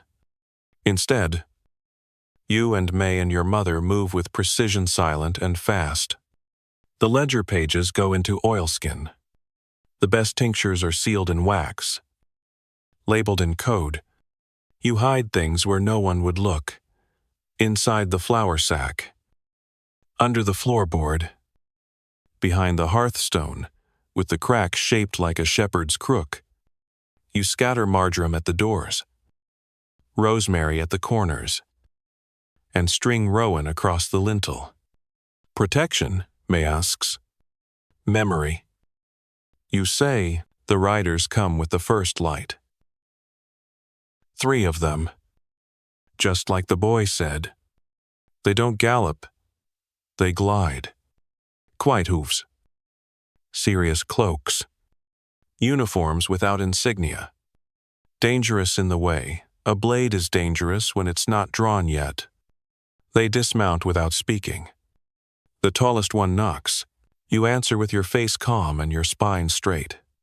Good morning. You say, Bit early for a house call. Oh? We're conducting an inspection, says the leader. A woman with a voice like cracked glass. We've heard. Rumors. You let her in. Let them all in. They fan out like smoke, moving room to room with practiced disinterest. May follows one. Your mother follows another. You stay with the third. The leader, who picks up your basket of drying calendula and sneers slightly. Pretty petals, she says. For bleeding, you smile. For the skin, unless you're hiding a bleeding problem, she doesn't appreciate that. They stay for hours. Open drawers. Tap walls. One of them finds the soap stash and raises an eyebrow. Planning to start a shop? You shrug. Planning to stay clean? They ask about the herbs, the charms, the ledger. You explain everything in the most boring, methodical tone you can manage. This is wild time, used for coughs and courage. If you believe the old stories, and that one's comfrey, mends bone and breaks suspicion if you're lucky. You're not joking, but you're not joking either. At midday, they leave. No arrests. No fire. No gallows built in the yard. Just 3 shadows that vanish the way they came, leaving behind only the stench of scrutiny and crushed mint on the floor. May slumps against the door. That was it? For now. You say, but something tells me they weren't just here for decoration. Oh. The next day, 2 women appear on your stoop faces covered. Shoulders square. One carries a basket of apples. The other, a rolled tapestry. You helped us. The first one says, let us help you. You accept both. The apples are fresh. The tapestry hides a belt of silver coins stitched into the hem. We're not alone, May whispers later, holding one of the coins up to the candlelight. They don't all fear us. Historians still argue whether networks of women ever truly existed across towns, offering sanctuary, sharing knowledge, passing coded messages in loaves of bread or woven shawls. You don't argue. You simply know the taste of bread that was baked with trust instead of yeast. The rest of the week passes like a riddle. Each day brings a new token bundles left in baskets. Chalk marks in alleys. Glances that last too long. You keep a record. Not in words, but in knots tied on a cord that hangs beside the hearth. 1 for each sign. 15 by the end. 15 people saying, we see you. 15 people saying, still here. You end the 7th day with a long bath lavender. Yarrow. A pinch of salt. Your mother dozes by the fire. May reads aloud from a scrap of verse left in one of the baskets. Let them brand us witches. Let them fear our names. Let them dream of our hands when their children wake, screaming, okay. You close your eyes, and for the first time in days, you breathe without bracing. Because sometimes surviving is the most rebellious thing you can do. It rains for 3 days straight. Not the gentle kind that makes leaves dance and puddles pretty, but the drumming kind hard. Relentless. Like the sky is trying to rinse the world clean, whether it's ready or not. You stand at the window and watch it slide down the glass in crooked veins. At least it's not fire. May says from the hearth, trying to dry her boots with her 4th failed towel. You murmur, Yet, the garden floods. The paths turn to soup, and the hens refuse to come out of their coop, no matter how nicely you ask. Even Turnip abandons his usual prowling for a sulk under the stool. The house smells like damp wool, wood smoke, and tea, always tea, which you make now out of pure habit, handing warm mugs to anyone who breathes. On the second night of rain, a knock at the door, a soft one. Not urgent, but steady. May tenses. You nod, and she moves to the side of the hearth, where the iron kettle isn't just for soup. You open the door slowly. A man stands there, middle-aged, soaked, face ashen, holding a bundle wrapped in a shawl. He's alone. Please, he rasps. My wife, the bleeding won't stop. You let him in without another word? May clears the table. Your mother already has the towels. The woman is unconscious, pale, lips blue. You peel back the shawl to find blood soaking through a thin linen shift. How far along was she? You ask. Not far, he says. She fell. Or maybe she tried something. I don't know. You say nothing. There's no time for judgment. You work fast. Boil cloths. Pack herbs. Whisper. Pray, though, not the kind the chapel likes. May holds her hand. Your mother lights every candle in the room. It's hours before the bleeding slows. When it does, the man weeps not loudly. Just that broken, shaking kind of weep that reminds you grief has its own temperature. You tell him she'll live if she rests and keeps warm. He nods, breathes like he hasn't since arriving, and offers you a coin pouch. You refuse it. Just don't tell anyone you were here. You say, or tell everyone, whatever feels braver. And he leaves at dawn. Wife bundled in a new shawl. Both of them soaked, but breathing. Historians still argue whether midwives were protectors or silent accomplices in a society that forced women to choose between shame and survival. But they forget that midwives often had no choice, either only moments. One moment to act. One moment to keep a secret. One moment to save a life and ruin a reputation. When the rain stops, the sky clears in a way that feels suspicious. Too blue. Too clean. Like it's wiping its hands of something it doesn't want to admit. May stands barefoot in the garden, eyes closed, letting the wet earth squish between her toes. Feels like the pause before a scream. She says, you agree.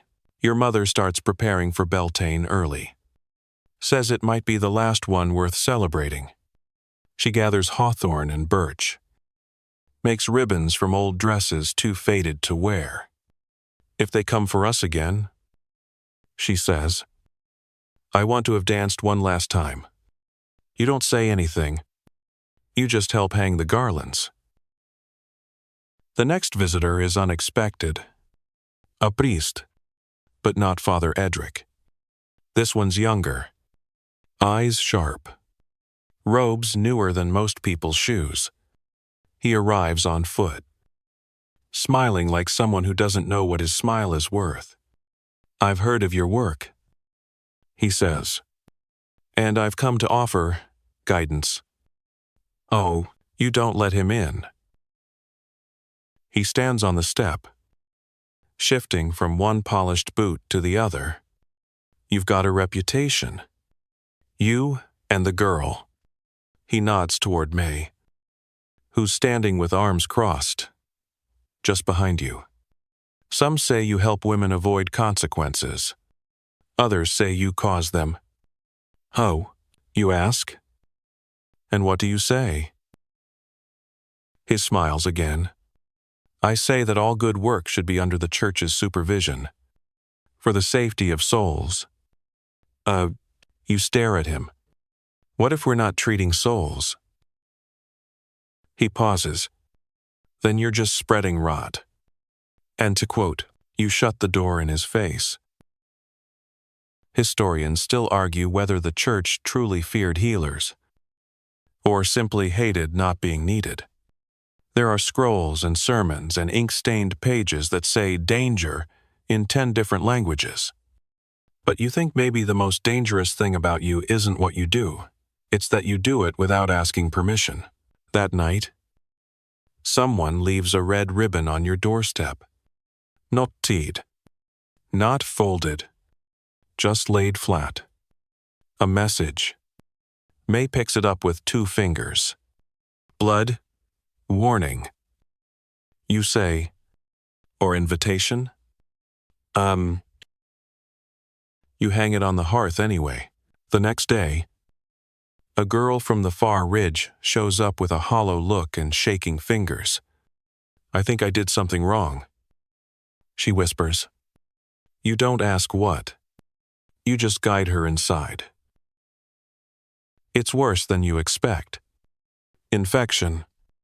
Fever. Despair. She won't meet your eyes. I was just so scared. She keeps saying, you treat her anyway. You don't tell her to be brave. You just say, you're not alone. She sleeps beside the fire for 3 days. On the 4th, she eats a full bowl of soup and asks if she can stay. May offers her a blanket. Your mother offers her a nickname.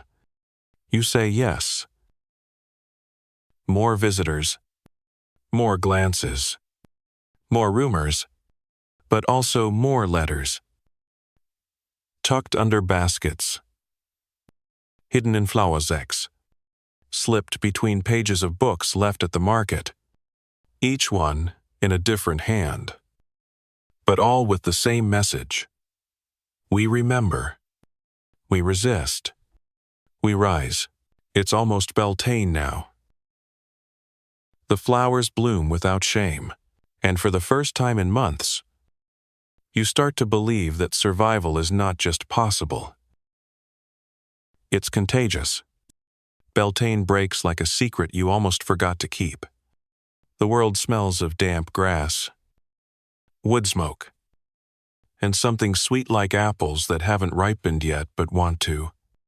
You rise before dawn and step outside barefoot, letting the dew soak through your toes as if it might carry some old magic into your bones. May is already in the field, hair wild, tying ribbons to the hawthorn branches. One's red, one's white, one's black. You raise a brow at the black one. Protection. She shrugs. Or attitude. Huh. Your mother is humming. That's how you know the mood's shifted. She only hums when things are about to go wrong or about to go right, in a way no one expects. She sets bread by the fire, tucks sprigs of fresh rosemary into the windows, and insists you wear the green dress you outgrew last summer. It still fits. Barely. You don't call it a celebration. No one does. But they come anyway. Women with woven baskets. Men who pretend they're just passing by. Children chasing each other in circles that mimic maypole dances from a time before memory. No priest blesses it.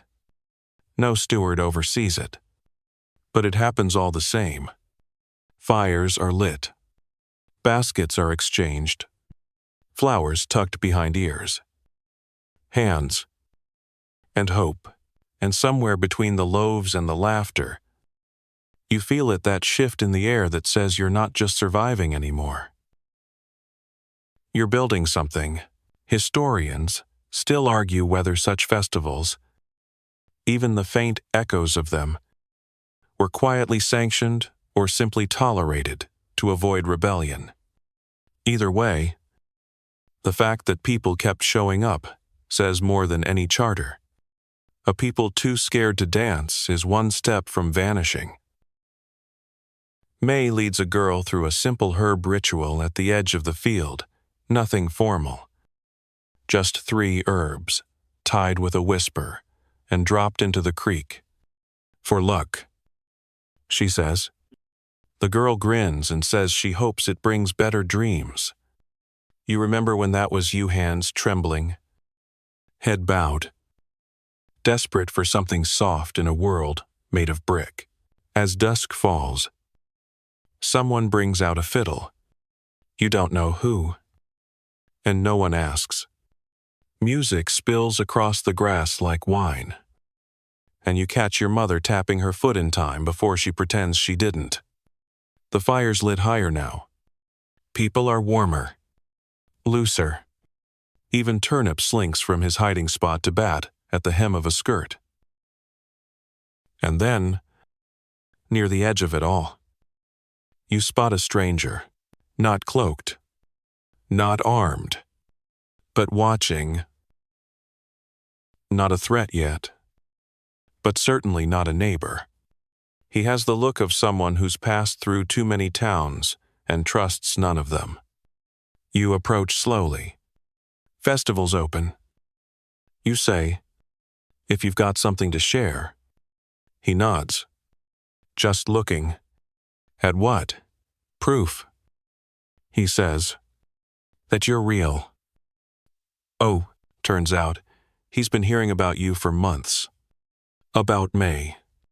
About the house with the smoke that always smells like mint, and the women who say no to power and yes to pain. I've walked 3 days. He says, they say you protect people no one else will. You ask? You want protection? He smiles. Sad and crooked. I want to help. You're quiet for a long moment. Then you hand him a plate and a slice of pie and say, start here. That night, the fire burns late. The stranger, his name is Elias, sleeps in the barn with Turnip curled on his chest. May is suspicious. Your mother is amused. You're curious. When you ask him what he did before this, he says, I was a scribe, but I got tired of writing things no one would ever read. You understand? Over the next few days, Elias probes useful. He repairs a broken window, copies pages of your worn-out ledger in cleaner script, and doesn't flinch when May tests his tea for poison, just in case.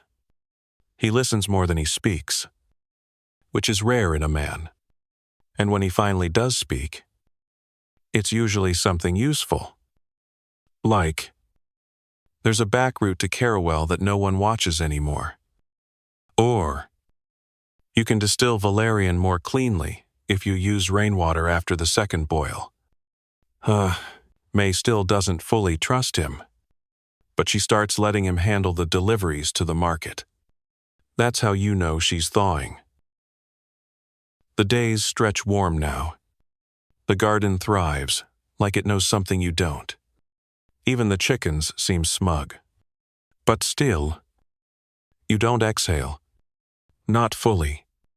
Not yet, because on the 6th day after Beltane, a boy collapses at your gate. Young, 12, maybe, pale as linen, shaking from head to toe. Elias runs to him first. You follow. Heartbeat already skipping. Poison. Elias says, inspecting the boy's lips. Or fever. You carry him inside. Lay him by the hearth. And get to work. He's burning up. Delirious. Mumbling about his mother. Something about bad bread. Something about worms. You try everything, Mullen. Elderflower. Cool cloths. Your mother's old willow bark remedy, but his fever won't break. It crests like a wave, crashes, and builds again. You don't sleep that night. None of you do. By morning, the boy is quieter. His breath comes easier. But he's not out of the woods. You sit by him with the sunrise in your lap and wonder how many more will come. Not because you want them, but because they have nowhere else to go. Historians still argue whether knowledge in women's hands was ever really about healing, or whether it simply scared the world too much to be left unshackled. But you've learned this: the more you help, the more they fear you, and the more they fear you, the more you help. Because nothing scares them more than a woman who saves without permission. The boy's name is Tom. His fever breaks on the third day. Just as the honeysuckle begins to bloom, and May mutters something about miracles costing interest, he wakes with a dry mouth, blinking up at the ceiling like it's telling him secrets, and asks where his boots are. You smile. Anyone asking after their shoes is on the mend. Elias brings him a bowl of broth and a half-loaf, and Turnip perches protectively on the foot of the bed as if he's personally responsible for the recovery. Tom eats, like someone who's been sprinting through illness for weeks low at first. Then ravenous. You learn his story in patches. His village is 2 days east. His mother died in winter. His uncle tried to sell him to a traveling merchant, and when the merchant declined, Tom ran.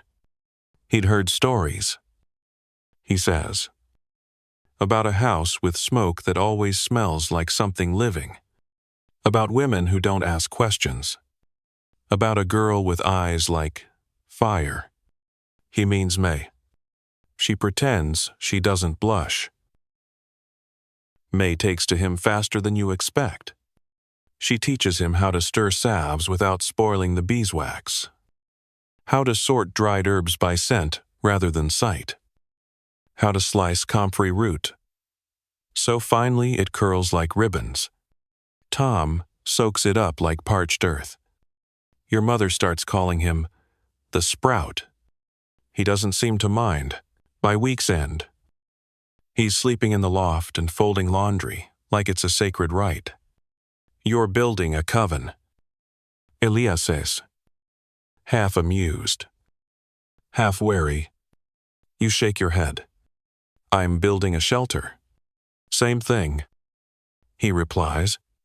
Just different degrees of candlelight. Huh. The village is quieter now, but not peaceful.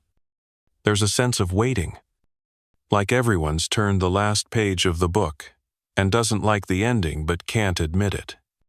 People come to you less for healing now and more for reassurance. What does that dream mean? Do these herbs protect against betrayal? Can you tell if someone's lying by the way they hold a mug? You answer kindly. Vogue. You know what they're really asking. Am I safe? And that answer changes by the day. Historians still argue whether communities leaned on their midwives and healers for emotional strength as much as physical remedies. But it's not really up for debate if you've lived it.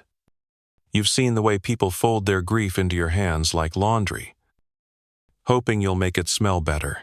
One afternoon, a girl barely older than Tom arrives, with bruises she doesn't explain. She won't give a name, just a number. 14, she says. You nod. That's enough. She stays for 3 nights. You give her clean clothes and a blanket that used to belong to May. Then, one morning she's gone. And in her place, she's left a carved acorn with a bit of red thread tied around it. A charm, Tom says. holding it up. Or a warning. May replies, "No." You say, "It's thanks." You keep it by the window. Then one night, the chickens scream. Yes. Scream, not a fox scream. Not a startled squawk. A real, guttural noise of panic that wakes the entire house. You and May run out with lanterns, and Elias grabs the fire poker like a sword. But by the time you reach the coop, it's over. The door's been ripped off. 2 birds are missing. One is dead. But it's not a fox. The cuts are clean, almost surgical. A warning. Elias mutters. You nod. The way things disappear is always a message. The next day, someone scratched a word into the side of your herb shed. Which breed? May stares at it, chewing the inside of her cheek. We burn the whole place down. Or, you sigh. Let's start with painting over it. You use milk paint, the kind that takes 3 coats and still bleeds through in rain. But it's better than leaving it as a billboard. That night, the wind howls. A real one this time. No magic. Just nature. But, still, none of you sleep. Even Turnip curls close. Tail twitching like a weather vane. And in the early hours of the morning, Father Edric returns. No warning. Just appears at the gate with his worn cloak, his bent spine, and the expression of a man carrying heavy news and heavier guilt. You let him in. Sit him by the fire. Feed him tea without asking what he wants. Finally, he says, they're planning a purge. No one moves. A what? Elias asks quietly. They're calling it a cleansing. Edric continues. Of practices. Of places. Of people. Not just you. Not just here. They're starting from the cities and moving outward. By midsummer, they want every known herbalist, midwife, unlicensed healer, either registered or silenced. Oh. You exhale through your teeth. That's what they always want. Edric nods. This time it's organized. And there are names. He hands you a list. It's short. Yours. May's. A few others. But it's not the length that matters, it's the handwriting. It matches the letter pinned to your door 3 months ago. The one that said, "You have 1 week. Someone you've treated has betrayed you." Historians still argue whether healers were betrayed more by strangers or neighbors. You'd argue it doesn't matter. What matters is that betrayal always smells the same, like smoke before the fire. Like ash before the crows. May wants to run. Elias wants to stay. Your mother says nothing. Just begins making travel bundles with the eerie calm of someone who's packed up too many lives before. The world doesn't stay in one place. She says, "Why should we?" You sit with the list under your palm and feel its weight. You've always known it could come to this. But knowing and deciding are 2 different things. That night, May finds you in the garden, planting something under moonlight. "We won't be here to see it bloom," she says. "I know," you whisper. "But someone might." You don't sleep that night, not truly. Not in the way where dreams come to visit, and you wake up wondering whether they meant something. Instead, you lie still, eyes wide, watching the rafters as shadows shift. May breathes slow beside you, but her fists are curled, even in sleep. Elias spaces downstairs. You can hear it. 7 steps one way, 7 steps back, like he's measuring fate. Tom, at least, sleeps, small, curled like a comma, as if he hasn't read the final sentence yet. In the morning, you begin the preparations. Not panicked, not rushed, but deliberately, like a recipe passed through generations. Your mother opens the chest with the hidden bottom. From it, she pulls a leather pouch of coins, a torn map marked with 4 safe houses, and a bundle of old letters signed with initials you don't recognize. We may need to call in old debts, she says. May sharpens every blade in the house herb slicing knives, kitchen knives, and one that was never meant for cooking. Elias gathers ink, paper, oilskins. Tom helps without being asked.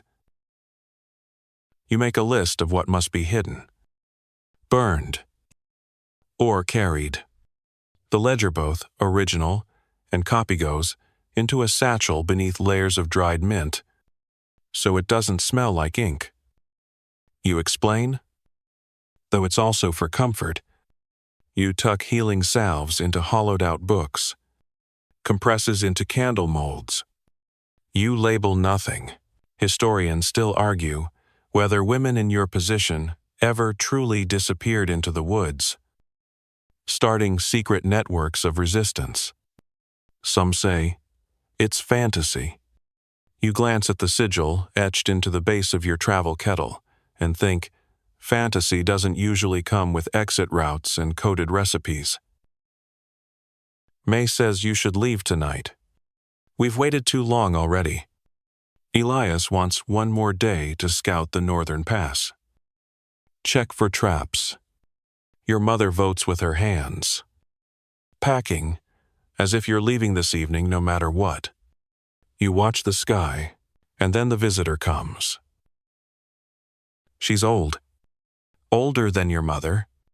She walks with a stick and carries a bundle the size of a loaf of bread. Her shawl smells like lavender and the sea. Somehow, I heard the earth shifting, she says. Figured it was time. Arts, you welcome her in. Her name is Ayla. She says nothing about who she was, just that she's walked this path before. They always think it's new. She snorts. They always think they're the first to fear you. But fear's older than fire. She stays for tea, then opens her bundle. Inside, a set of wax tablets marked with intricate symbols, a flask of water from a spring she won't name, and a scarf woven with a pattern you recognize from the dream you had during the last blood moon. She places the scarf in your hands. For crossing rivers, she says. Real or imagined? Izzy. May doesn't like her. She smells like riddles. But your mother just nods. She's one of the old ones, she says, from when healer and witch were the same word. You don't ask how she knows. Some knowledge comes through the bones. You wait until dark to decide. It's not fear that makes you hesitate. It's stubbornness. This is your home, your walls, your garden, your scent steeped into every beam of the house. Running feels like surrender. But staying? That might mean never running again. So you do something dangerous. You host one final gathering, small, secret, worded in whispers and nods. You call it a healing circle. No one uses the word goodbye. 10 people come. Women. Mostly. One man. 2 children. All with eyes too wide and mouths too tight. You serve warm broth and pass around the rosemary cord. 1 knot for each promise. 1 knot for each name. They must never say aloud again. You lead a simple chant nothing that would make a priest sweat, but enough to make the air feel warmer. You pass out bundles of protection herbs, wrapped in old linen napkins. May offers each guest a vial of salt water, to remember your own tears. She says.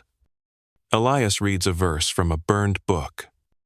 Your mother hums a lullaby that makes one woman cry without knowing why. Historians still argue whether healing circles were real or just romantic myths told to comfort modern minds. You know better. You know the sound of hope disguised as ritual. You've let it now. You felt it vibrate in your ribs. The guests leave quietly, one by one, each carrying something, each carrying someone. Tuin, memory. In, thanks. In unspoken depth. And then you sit together in the silence. May. Your mother. Elias. Tom. Isla. The family fate left you. The house is ready. The paths are memorized. The caches are buried. And the first leg of the escape route is marked by a rowan branch tied in red thread that only you will recognize. But the night stretches long. You fall asleep against the hearth, the scarf still clutched in your hands. In your dream, the house walks. It pulls up its roots, shakes off the ivy, and strides through the forest with the confidence of someone who knows they'll be remembered.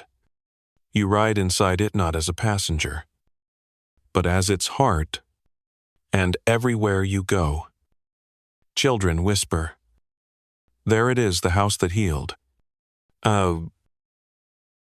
You wake before dawn, and you know what comes next. The morning arrives with a silence so thick it feels like wool pressed against your ears. Not the peaceful kind. This is the silence of animals gone still. Of wind too nervous to move. Of time holding its breath. You rise without needing to be called. The others are already awake. May is packing the last of the salves into oilskins. Your mother stands at the hearth, murmuring what sounds like a blessing over the ashes. Elias lays out the maps again. Tom sits by the door, braiding a rope of lavender and nettle. No one says, "It's time." You just know. You leave the house clean, tidy, the kind of tidy that makes it look untouched. You scatter dust to hide footprints. Bank the fire low. Leave the shutters half-latched, like you're only out for a short walk. You want them to wonder. You want the next ones, whoever they are, to walk inside and smell time and think, they were just here. Oh, Ayla doesn't walk with you. She stays behind, sitting cross-legged on the stoop. Shawl pulled tight. "I'll watch the door," she says, "in case someone good comes knocking." You nod. You press your forehead to hers, just for a breath, and then you go. You take the northern path, less traveled, more thorns. It winds like someone changed their mind while carving it. Elias leads with the map. Tom clutches a bag bigger than he is but says nothing. May walks last, eyes always scanning the trees behind you. You stay in the middle, heart pounding in time with your feet. The first leg is uneventful. You pass 2 farmers hauling timber. One nods. One spits. You don't stop. At the second ridge, you see smoke small, Far off, but steady, you change course. May mutters that even the sky looks like it's watching. She's not wrong. Historians still argue whether these flight paths existed routes carved through sympathetic farms, old hunting trails, burned-out shrines.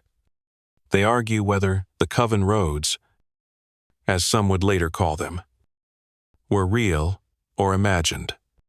But you've walked one now. You know the truth.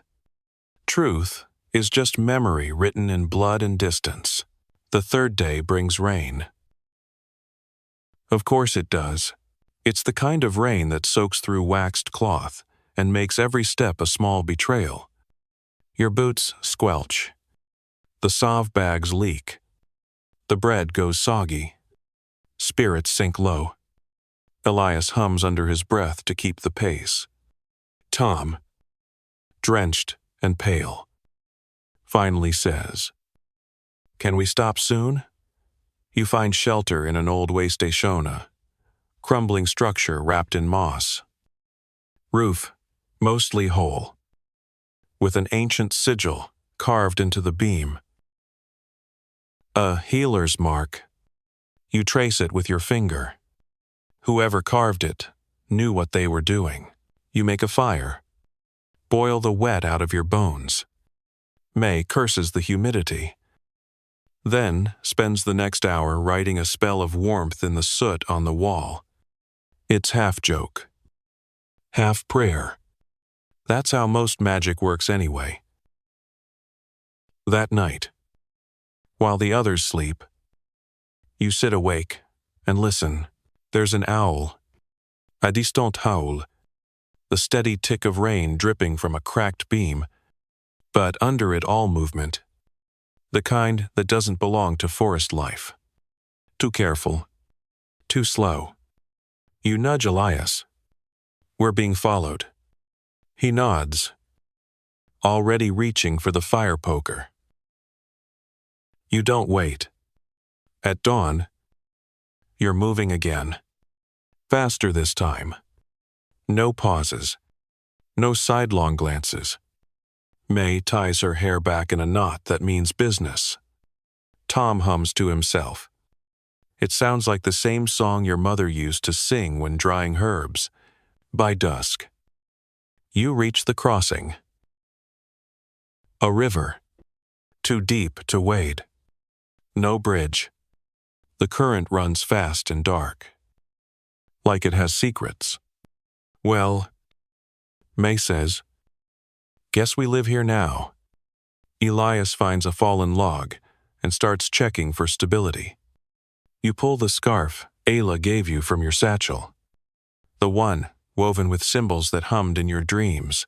You tie it around your wrist. Then you walk across, not the log, not the stones.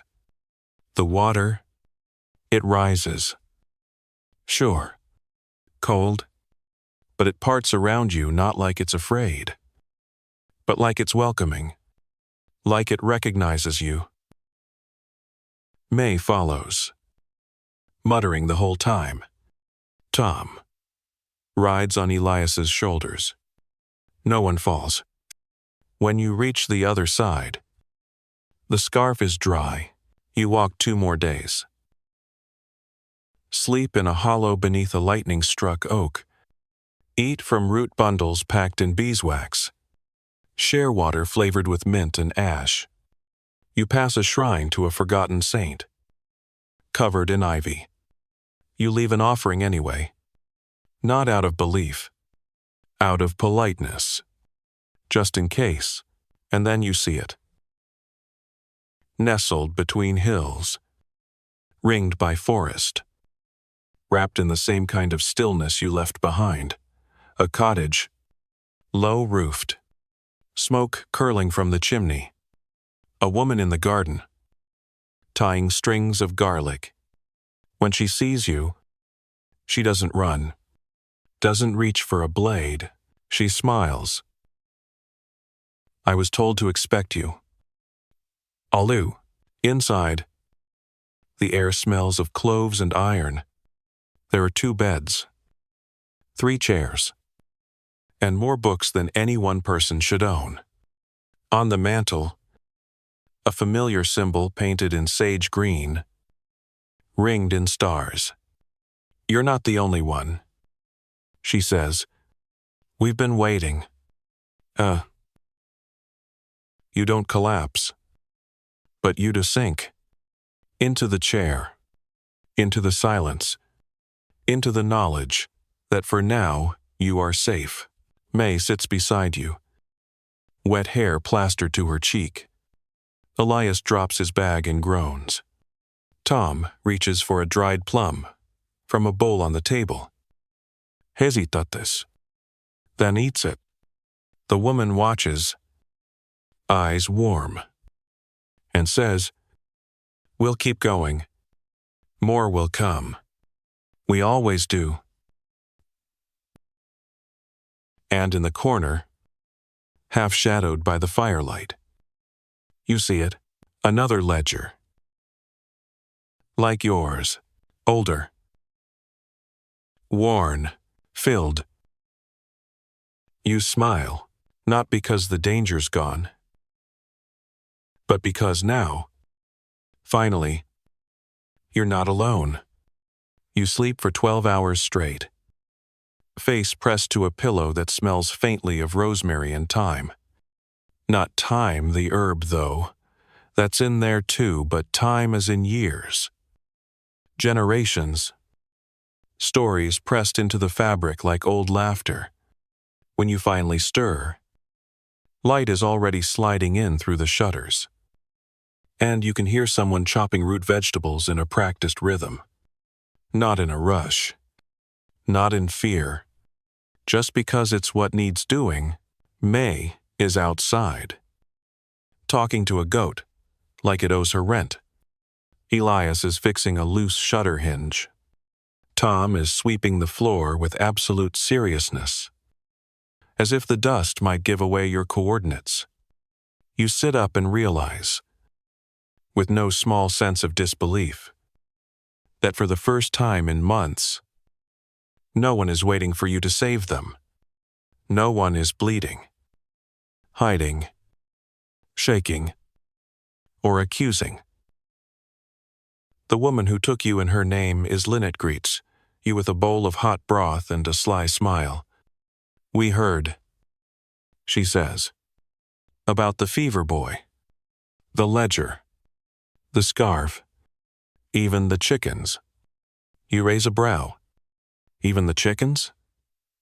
"Especially the chickens." She grins. "You wouldn't believe how fast gossip travels when it's useful." Oh, her house is one of 5, tucked between bends in the forest path, each one masked with ivy, trick roofs, and all the charm of nothing to see here. The villagers nearby think the place abandoned, haunted. Even. Good. That's the idea. But inside, it hums with life. People come and go. Mostly women. Some stay for hours. Some for days. They carry bundles. Offer news. Swap recipes and secrets in equal measure. Someone brings mushrooms. Someone else leaves with a cure for coughs. It's a market. A sanctuary. A library. And a memory all woven into one. You settle in. Not permanently. Nothing is permanent now, but long enough to grow roots that can run when they need to. You share what you know. Lynette shares her stores. May builds traps.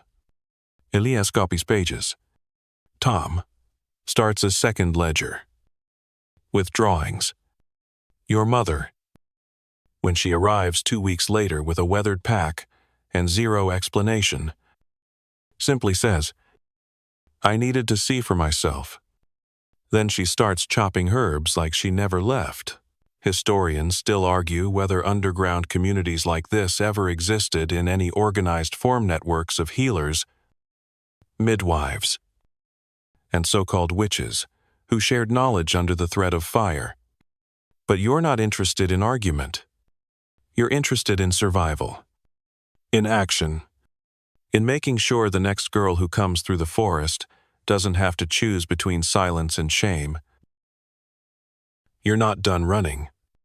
But now, you run with direction. You map routes. You send messages. You train.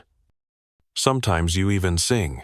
One night, a woman arrives half carried by a man who refuses to give his name. She's burning with fever, trembling with something old and poisonous. Lynette looks to you, without speaking. You nod. You've done this before. You'll do it again. You wash your hands. You kneel by the cot. You whisper. You're not alone. Oh, and you mean it? Because now, you know what comes next? Because now, you're part of something. Because now, finally, you understand. They can burn your house, but not your hands. They can ban your herbs, but not your knowledge. They can fear your name, but they'll never forget it. You were never just one. You were always many. And now, the many are ready. The fire burns low now, just gentle amber coals glowing beneath the ash. You're safe for the moment, wrapped in that soft kind of silence that follows a storm, the silence, where the world hasn't quite remembered how to make noise yet. Outside the window, the wind brushes against the leaves like it's too tired to rustle. Even the crickets pause, as if giving the night room to breathe. You lean back slowly, letting the weight of the day melt away. The warmth of the fire clings to your skin like a woolen blanket. Your breath settles into something softer, slower, syncing with the pulse of the room, the rhythm of the quiet.